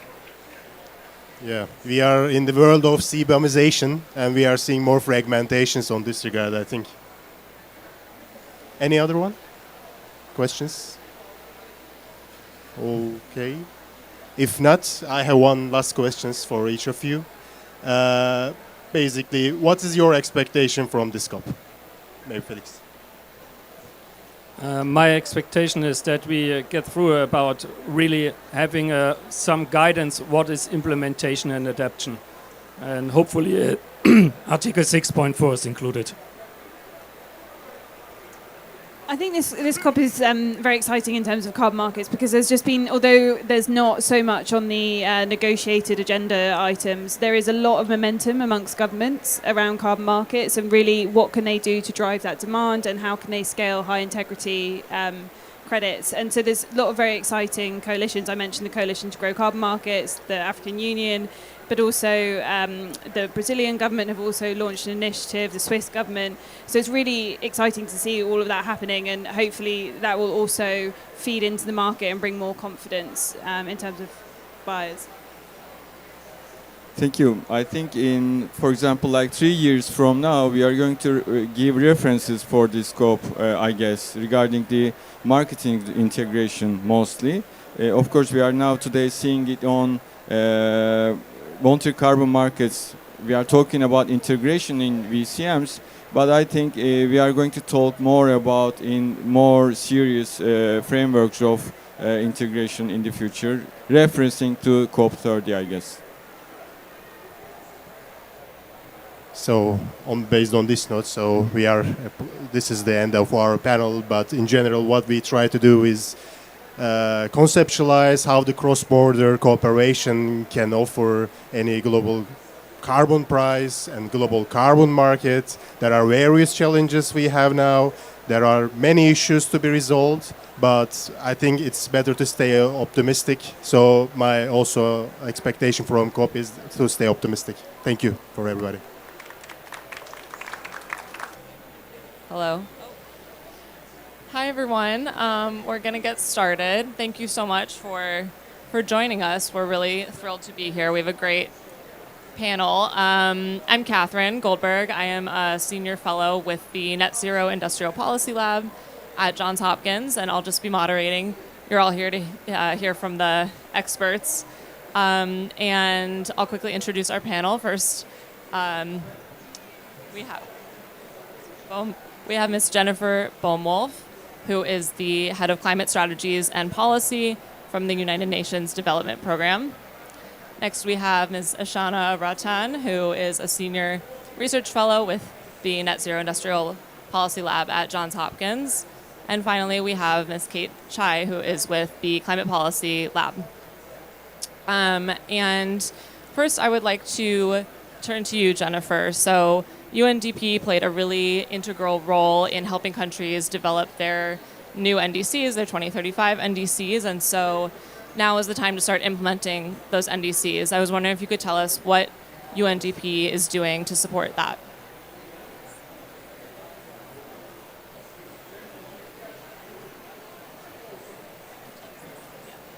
Great, thank you so much, Catherine, and it's great to be here Front and left, have this front center, conversation. front right, as right you asked surround, about the NDCs, left we've been very surround. focused on supporting countries on their NDC journey since the beginning, even before the Paris Agreement was ratified on their INDCs. We were helping countries to both define and then deliver on their targets. So this is something that we have supported under the umbrella of what we call the Climate Promise, which is an initiative or an effort by UNDP to support countries on their NDC preparation as well as implementation. To the Fraunhofer This was launched in 2019, HEAAC but then audio codec, grew into a operating UN at a system-wide bit rate effort of in 160 2024. kilobits So per now second we've been for supporting countries 5.1 also channels. on their third generation. Over 100 countries have been supported through the UN system as a whole ahead of or during this cycle. So more importantly, what are we learning from this? And you asked kind of how we're seeing the landscape right now in terms of, the support on preparation. How is that setting us up for being ready for implementation? And I think we overall see some really positive news coming out of the NDCs. Obviously, we are not there in terms of the ambition and the targets. We are seeing increases in ambition, and we are seeing progress, particularly in many of the developing countries where we work. There's a lot of effort to strengthen targets, also to expand targets and align them with the GST, looking at economy-wide as well. But the story that we're really focused on is the quality of NDCs and how they're setting themselves up to be ready for implementation. And that's what I'll dive into a little bit here. It's a little hard to see. So there are a few elements that we're really focused on in terms of how countries are expressing and focusing their NDCs in a way that makes them more implementable. And we have, the first is this element of policy coherence. So how are NDCs referencing and linking up with the broader context in countries, whether it's their broader development policy or sectoral policies and strategies. And we see quite a substantial progress on that, where all countries are referencing and making links to development policies, with many making specific links to subnational policies as well. So you see 90% making that specific subnational link. We also see specific links with SDGs, as well as links across the Rio Conventions linking to nature and the desertification COP as well. So encouraging to see for implementation, since we know that targets and climate can't stand on its own, it has to be linked up with the development plan and priorities sitting with countries. The second piece is around inclusivity. So how are these NDCs really reflecting the priorities and needs of society across the whole? And we've been looking really at a lot of the more marginalized communities, how they're involved in both setting the targets so that they can then be leading on the implementation of the targets as well. So we see 89% of NDCs that are incorporating gender into them, 88% that are incorporating children and youth, 72%, which are highlighting how indigenous peoples can play a leading role in delivering on the targets. And then this whole element of just transition being a strong component as well. And we see that in a majority of NDCs, which is quite interesting compared to the previous generation. And actually around 40% of countries have a dedicated section on just transition. So really doing detailed thinking on what this will look like and the pathway that they're defining for delivering on their targets. The third piece is on investability. So we know that finance is critical for delivering these NDCs, and it's often the biggest bottleneck to delivering on these targets. And we're seeing progress there as well in terms of signals for how these NDCs are more investable and more attractive to investors and to different sources of finance. So 88% of NDCs are referencing specifically different financing sources and needs, with 50% detailed, including detailed costing. So really making it concrete on what is needed in order to deliver on these NDCs. We also have a lot of countries that are working on financing strategies, so already taking it a step further to see where and how these different needs will be met. And then looking at specific innovative instruments like carbon markets, where we see a big jump there as well. 89% of countries that are referencing explicitly on carbon markets in these next NDCs. So we really see a shift and a focus on implementation, even as countries are putting forward their pledge and their ambition. So what are the big bottlenecks for how countries can then take forward the implementation steps? So finance, of course, is always a challenge, and this is something we see particularly in the very variable kind of flows of finance across globally, across regions, and even within countries. So looking at how that fragmented and insufficient funds can be addressed. Looking at specific solutions that have been proven, but at small scale. So how is that being scaled up, and how can it help to address the targets that are now economy-wide in the new NDCs? And then, of course, the inclusivity piece. How do we build on what's been established through the preparation process to really empower and enable different actors to take forward the implementation? And then, of course, the need for data, for information, for different systems to be able to make decisions in a evidence-based way that can inform the integrated nature of NDCs and how that's actually informing the development path of that country.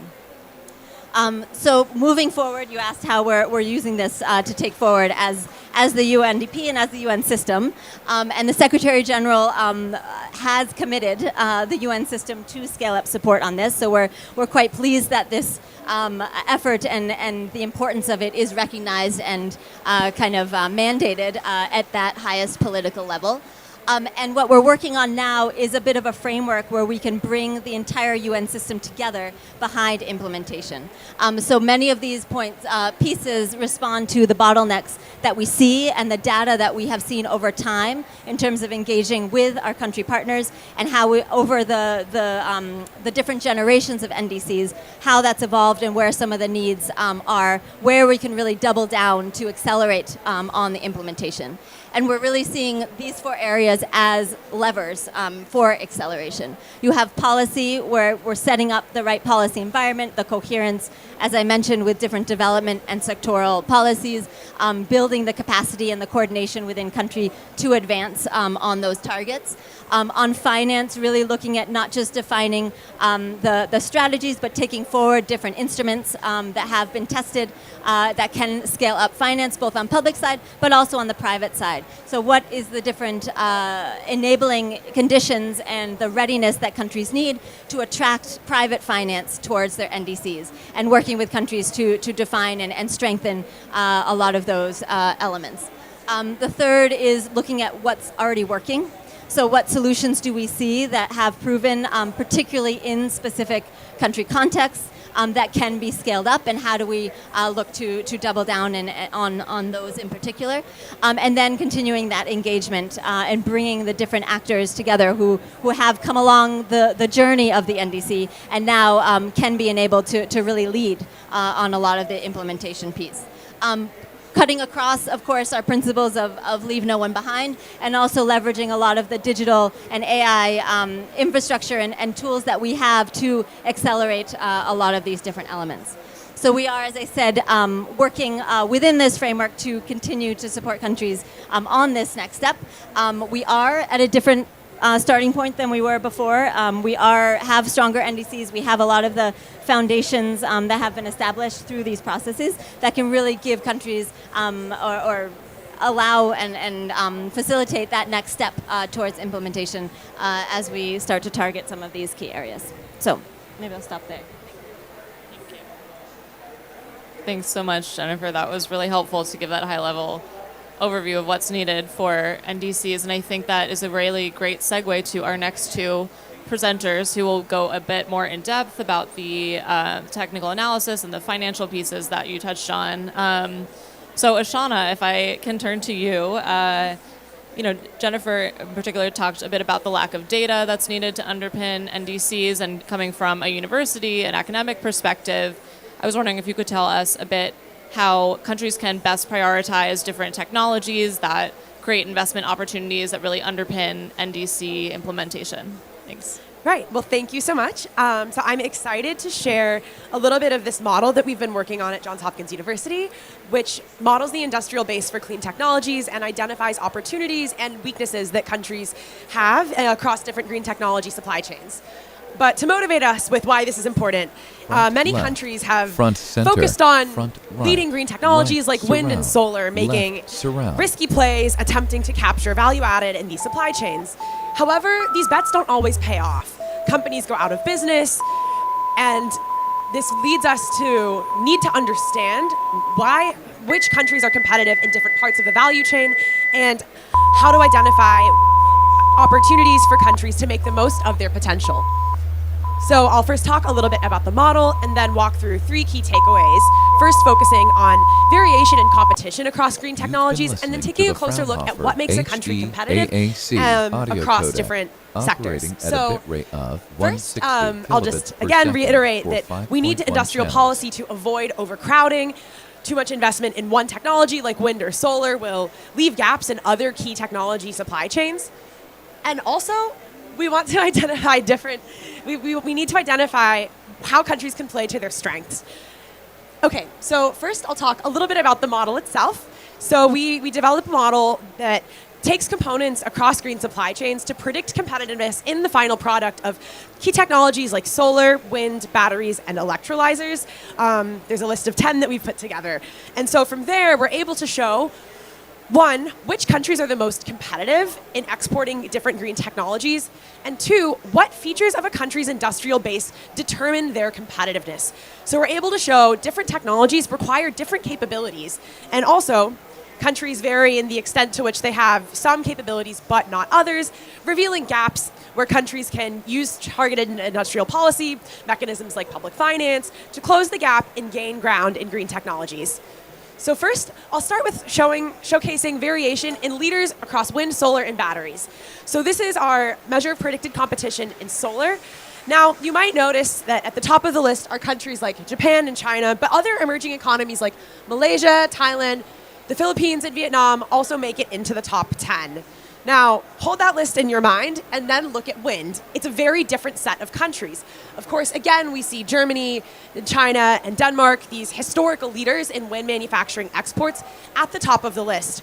However, there are other countries further down, like Vietnam and India, that are emerging economies breaking into the wind space. This is a different list than solar.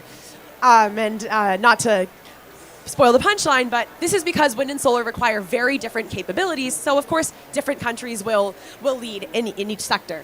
Batteries, again, shows heterogeneity in the leading countries in the top 10. Of course, China's still at the top alongside Japan and South Korea, but other countries like Hungary and Poland have been able to capture a significant share of battery exports due to their specific industrial base and, again, making the most of opportunities in terms of FDI. Now, I'll talk a little bit about the industrial base for competition across these green technologies. So we'll start with solar, which is really predominantly composed of chemicals, machinery, and a little bit of electronics, along with basic metals like silicon. Now, solar is one very rather simple technology to manufacture and relies on, again, these specific capabilities that make a country competitive. Now, wind looks very different. Wind requires large-scale machinery for lifting and hoisting very large turbines and rods of iron and steel in the metal sector. As a result, countries need these capabilities to be competitive in wind. It looks very different from solar. Finally, when we get to batteries, it's a technology that's largely comprised of chemicals and machinery that then processes different metal and chemical elements. So again, it requires a very different set of capabilities in comparison to a technology like wind that's much more reliant on heavy lifting and kind of basic metals manufacturing. Batteries are a little bit more complex chemically and as a result require kind of a different set of capabilities. Now, we'll turn to a few examples of countries that are competitive across these technologies to show that countries which are competitive have an industrial base that maps onto the key areas or the key dimensions of competitiveness. Now, Malaysia is a great case of a country that's very competitive in solar. They have really scaled up their solar manufacturing exports in recent years, and this is reflected in their capabilities for solar. Now, they have a lot of industrial materials, not so important for solar. However, they're very competitive in chemicals and machinery, again, which are critical for solar. So the industrial base of a country the industrial base of competitive countries map onto the industrial base of a technology. And that's something that we're really proud of our model for showcasing, kind of drawing these linkages between what it takes to be competitive in a technology and then kind of mapping this onto the competitiveness of leaders. Now, we'll turn to the case of wind in India. India has been kind of a historical wind manufacturer, and in recent years, they've made the move from production for the domestic market to exporting across the world. India has very strong capabilities in machinery, which is critical for wind manufacturing. Now, they don't have as much in terms of raw metal inputs, but they've still been a very successful exporter by focusing in on some of those downstream segments of the value chain that are typically quite high value added. Finally, we'll turn to South Korea as a leading battery manufacturer. South Korea has a very robust electronics industry. They're really off the charts in terms of how competitive they are. However, they're also quite good at chemicals and machinery. While it looks relatively small, their exports relative to the rest of the world and the chemicals and machinery that go into batteries is quite high. So again, the industrial base of South Korea kind of reflects what it takes to be good at battery manufacturing, which helps us kind of contextualize why they're so highly ranked on the list of leading exporters in battery manufacturing. Okay, so I'll wrap up again with some key takeaways. So first, the leaders in export competitiveness are different across green technology value chains. Countries that are competitive in one technology like batteries are not necessarily going to excel in others. This means that it is absolutely critical for countries to figure out what their strengths are, identify their weaknesses, and create industrial policies that build their strengths while leaving behind technologies that are probably that are not well suited for their capabilities. So a country that's very good with metal and machinery that go into a wind turbine might not necessarily want to try investing in batteries that require much more chemical expertise. Again, each technology has the specific industrial base, and so in mapping the industrial base of each technology, we can identify what countries need to do in order to build their capabilities. And level up in green technology value chains. So for example, countries like Poland and Hungary, who are kind of new leaders in the batteries manufacturing space, have a bit of a ways to go in terms of building out their chemicals value chains. They score more highly on machinery, but with chemicals there's still work to be done, and we can show that using a map of their industrial base and then comparing it to the industrial base for batteries. And finally, I'd like to announce that we're launching a website that allows us to visualize clean technology value chains in an interactive format across time and kind of take a deeper dive looking at whatever country may be of interest to you. But before I demo the website, briefly, I'll wrap up with a few policy recommendations or some questions that are front of mind as we're thinking about developing policy.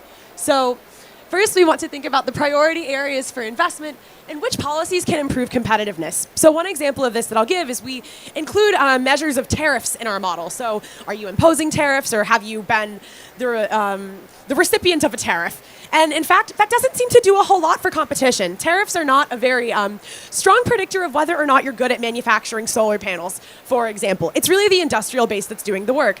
However, policies that encourage public finance or attract foreign investment that could facilitate technology transfer might be a little bit more effective. Unfortunately, there's gaps in historical data of these kinds of policies, so we're not able to include them in the model, but this is a really important avenue for future research and future kind of thinking in the policy space.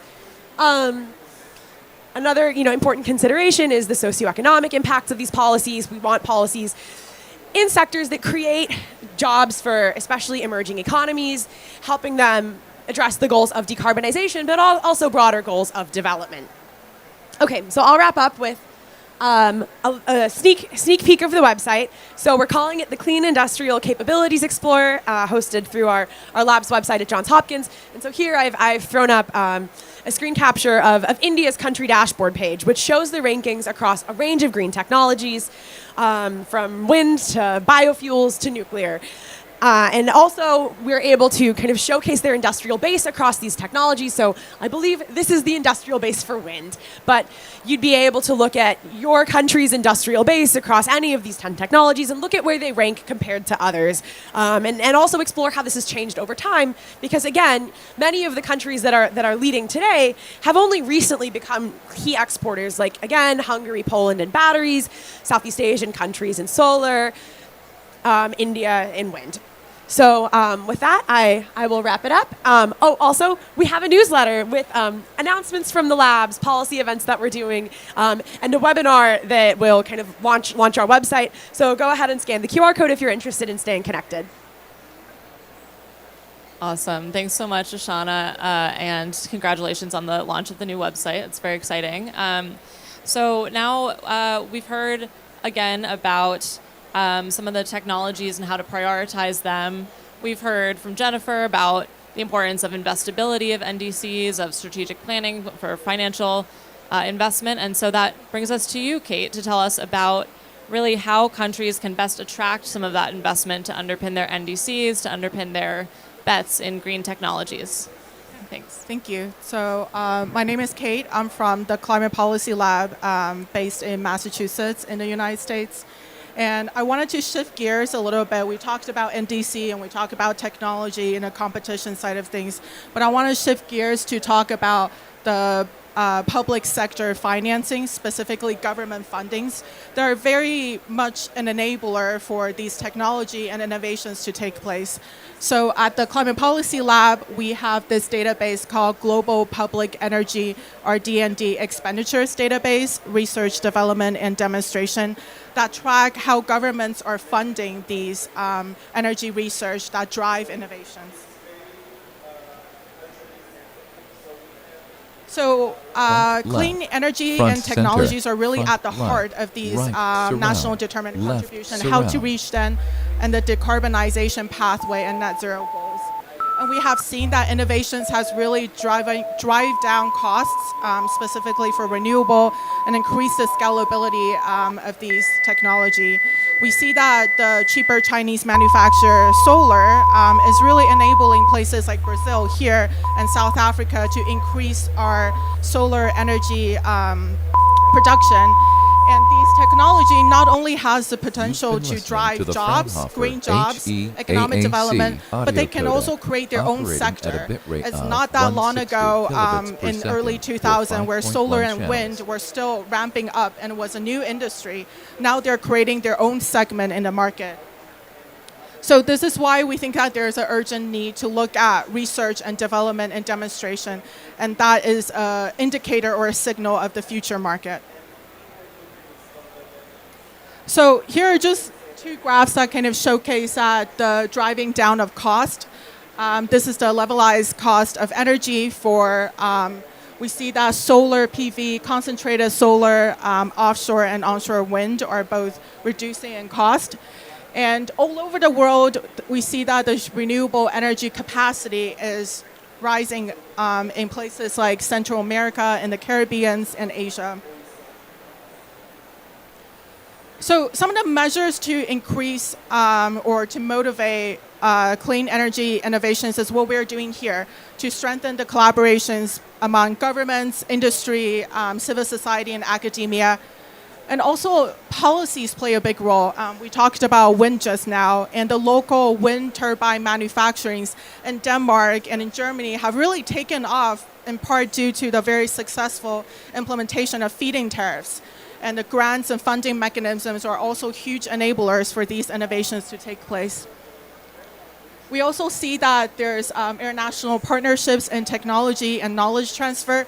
And a very important part that the Climate Policy Lab is looking at is, in addition to the mobilizations of private sector finance, but to look at what the governments are doing. We think that these are important because public finance, in a way, fill the gap of what private finance cannot do, and often because of the higher risks and market uncertainty, or sometimes these innovations take a very long time to realize, so the government step in at this juncture. There's an IEA report that also sees that the public energy funding also has the potential of huge economic return. So at the Climate Policy Lab, we not only track what the US government is doing, we look at the Department of Energy and see what is the US priority in energy research. We also have a database that looks at globally what are the governments doing. And these are split down into categories of renewables, nuclear, fossil fuels, energy efficiency, for example. So this is our data that just launched in August, and we are seeing that for the fiscal year 2026, the US is slashing funding to about half of what the 2025 level was. And it's actually more similar to the 1980s level. So this is slashing across all categories, even for nuclear fission and fusion. That has been consistently a very important part of the US innovation focus. All across the categories, we're slashing fundings. Also, on the global side, nuclear has been very important and a very expensive area to invest in. We also see that energy efficiency, hydrogen have been a sector of focus. And places like power and storage technologies that we think are very important for industrialized economies to drive up renewables, but also for emerging economies to expand their grid connectivity to more remote and underserved area. These sectors are consistently more underinvested by the government. So what about fossil fuels? Leading up to this COP in October, our lab conducted an analysis to look at why countries continue to rely on fossil fuels for energy generation and also electricity generation. And we look at, for example, the United States is making its fossil fuel ambitions more clear from the public sector. We see that oil and gas industry is a very powerful politically sector in many countries, including the United States. And in end of September this year, so about a month ago, the U.S. Department of Interior, they released a plan to unleash American coal power, opening up federal land for mining. In September, the Department of Energy at the time also aimed to invest in $625 million to revive the coal industry. And part of the initiative is to modernize coal-fired power plants. That is, we've seen the aging fleet in the United States. So we're looking at these countries, why is it so difficult to pull back on fossil fuels and see that these political and economic factors playing a big role. So in addition to that, as part of our ongoing projects at the Climate Policy Lab, we really wanted to dive into the fossil fuel energy research expenditures because it could include carbon capture.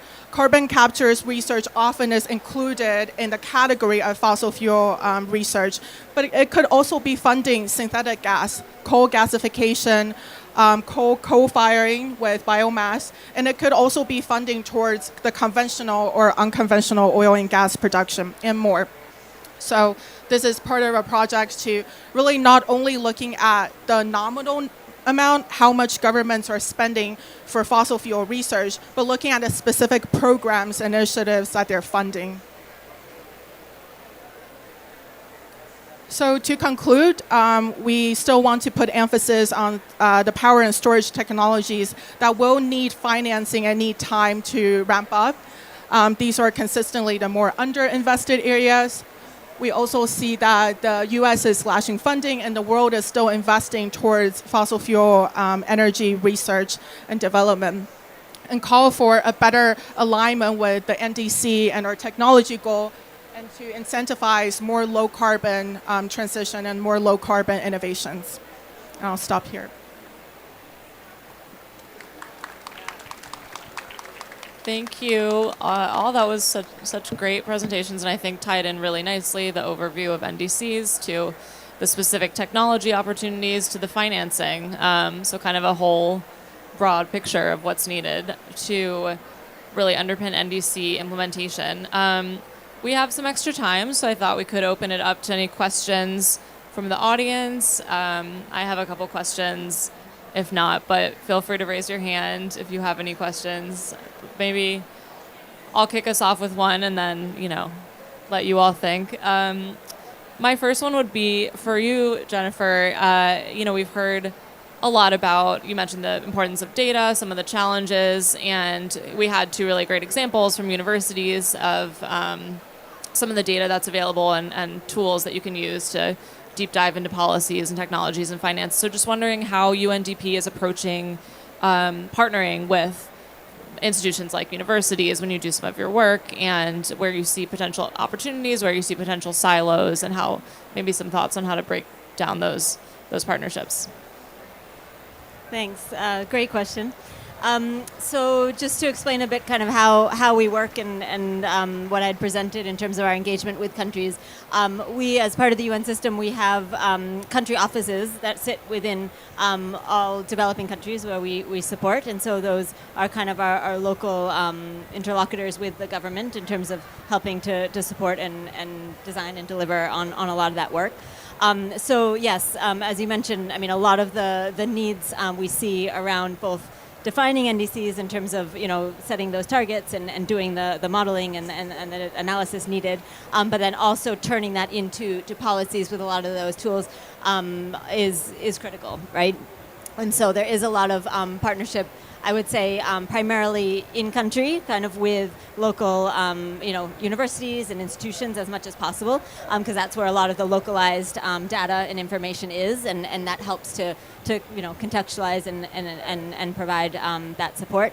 But we do and promote kind of the partnerships more broadly at regional or global level, looking at where the specific tools are that can meet the specific needs as we go kind of country by country.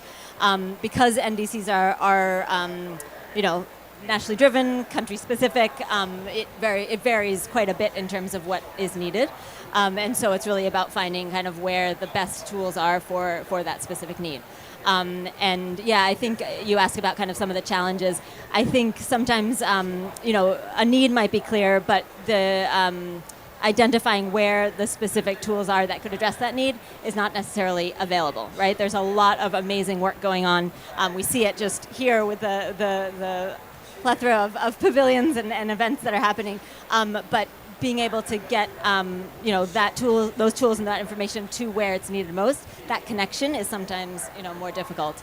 And of course we try our best to help on that, being kind of the connector between global and our local offices. But a lot more work is needed there, for sure. Thanks. That's really helpful, and maybe a good segue to my question for you, Ashana. I guess one of the things that struck me was that a lot of the opportunities for countries are much more specific than they might think initially, and it sounds like Jennifer, from their NDC experience, would agree with that. Just they have to be tailored to local context. And I was wondering if you could talk a bit more about some of the risks that countries face when they're designing their industrial policy. I know you touched on this a bit, but really, dive into some of those if you have some examples. it would just be interesting to hear, just to underscore, the importance of specific opportunities and how your tool, your new website, can be used for those. Absolutely. And I think one important contribution of the work we're doing is to help countries avoid some of the common pitfalls by kind of identifying where their strengths are and really focusing in on that rather than focusing on whatever the trend in green technology manufacturing might be. And I think we see some of this with solar, where many countries, want solar manufacturing in parallel with solar deployment, but at what cost, right? Solar is a technology with very large economies of scale that benefits a lot from vertical integration across the supply chain, which is in part why China has been so successful at scaling up solar production and producing incredibly low-cost solar panels.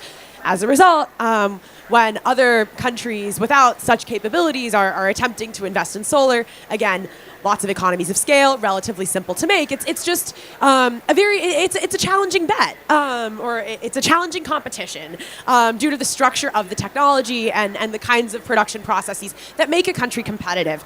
However, there are plenty of other technologies that might be a little less en vogue that offer a bit more opportunity for a diversification around production. Thinking about different types of batteries with different types of applications. Is one area where countries could leverage their specific skill sets and the specific needs of the internal market if they'd like to start there in order to pursue development. So I think a key point here is that we need to think about the structure of a technology when deciding what to start subsidizing with policy. So I'll leave that there. Thanks, Ashana.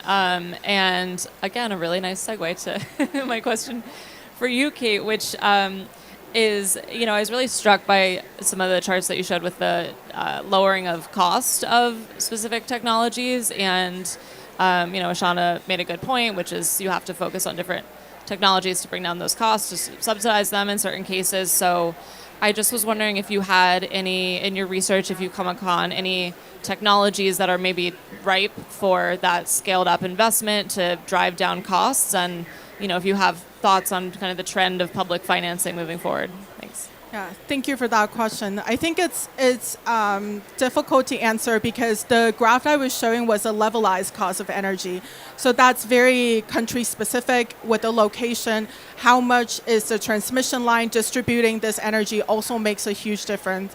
What we're seeing is that this cost comparison is part of the driver for the comparison between electric vehicle and internal combustion vehicle. Now electric vehicles are getting cheaper and more compatible with some of the more traditional incumbent internal combustion vehicle. It's kind of a similar trend with how renewables are driving down cost.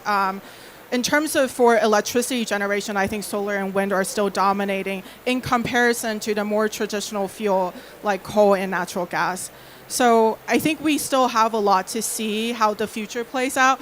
But as we see governments are investing in a lot on nuclear, I think nuclear is definitely going to be an area of increase, not only in places like France or in EU country, but in South Africa as well as exploring nuclear energy. Thanks so much. Any questions from the audience? Yes, I see. Let me.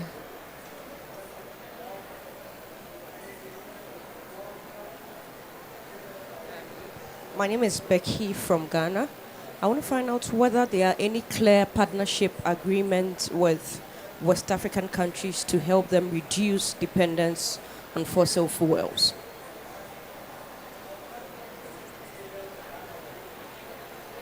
So the question, I think, if I heard right, are there any clear partnerships for West African countries to reduce dependence on fossil fuels? Exactly. Was that? Okay.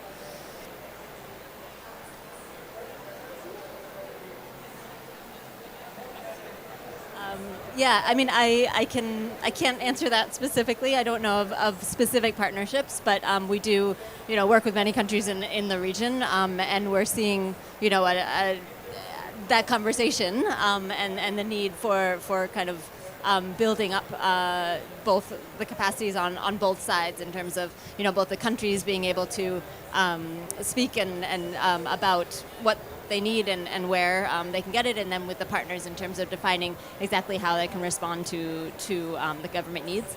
Again, the NDCs we see as a place where that integration can happen because it is countries' defined priorities and needs, and as those are increasingly recognizing the need to shift away from fossil fuels, seeing how partners can come in on that, I think is quite important, particularly on private sector actors, but no specific partnerships that I'm personally aware of. Yeah.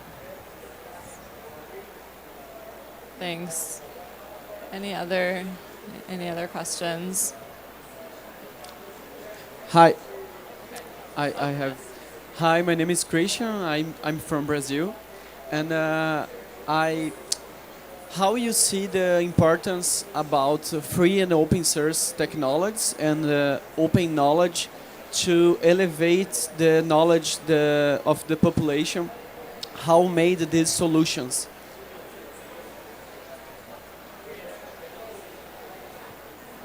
Go ahead. So I think the question was about free and open technology and innovation, and how do you work around those constraints or address promoting innovation. Ashana? Absolutely, and I think this is a really important question for countries like Brazil. Like, how do you build those skills and technical capabilities to not only begin exporting, but become competitive in these emerging technologies? And I think I'm going to speak specifically about Brazil, but I think there are a couple of ways forward. One, I think, is to kind of attempt to foster relationships with companies that are doing this already. So with something like battery manufacturing, there are plenty of multinationals looking to expand their production base.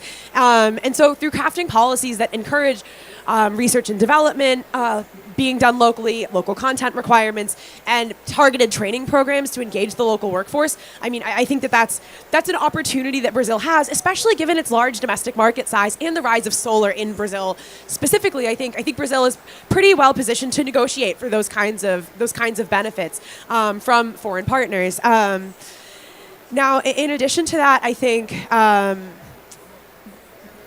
the capacity building among local companies will be really critical. Obviously, foreign companies will need partners to work with, and I think targeted industrial policies from the Brazilian government could support local companies and help them become the kinds of partners that multinationals will want to work with. So I think there's a little bit of top-down, innovating upon what's already out there, bringing in partners, but also building up capacity in the domestic market to kind of be the best partner you can be. And again, Brazil has this big advantage of a large internal market, specifically with solar, which obviously distributed generation will rely on some of these very important storage technologies further off in the future, maybe even green hydrogen to help or to take advantage of some of that overcapacity in solar as well. So I think there are opportunities, absolutely.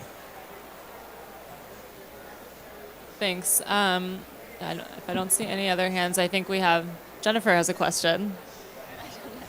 I'm just curious in terms of the modeling you mentioned, kind of having countries focusing on the specific capabilities that they have.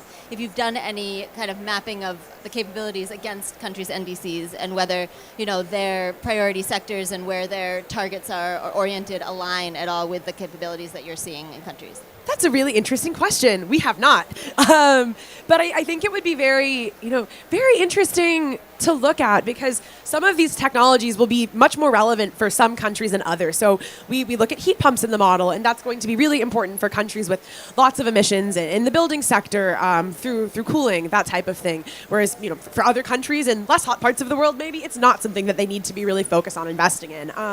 So I like that idea. I think that's a great way to connect this to policies. Yeah, definitely a great question. Something for us as Hopkins to think about potentially working on. And I also wanted to open up to you and Shauna and Kate, if you have any questions, feel free. Or any others in the last few minutes.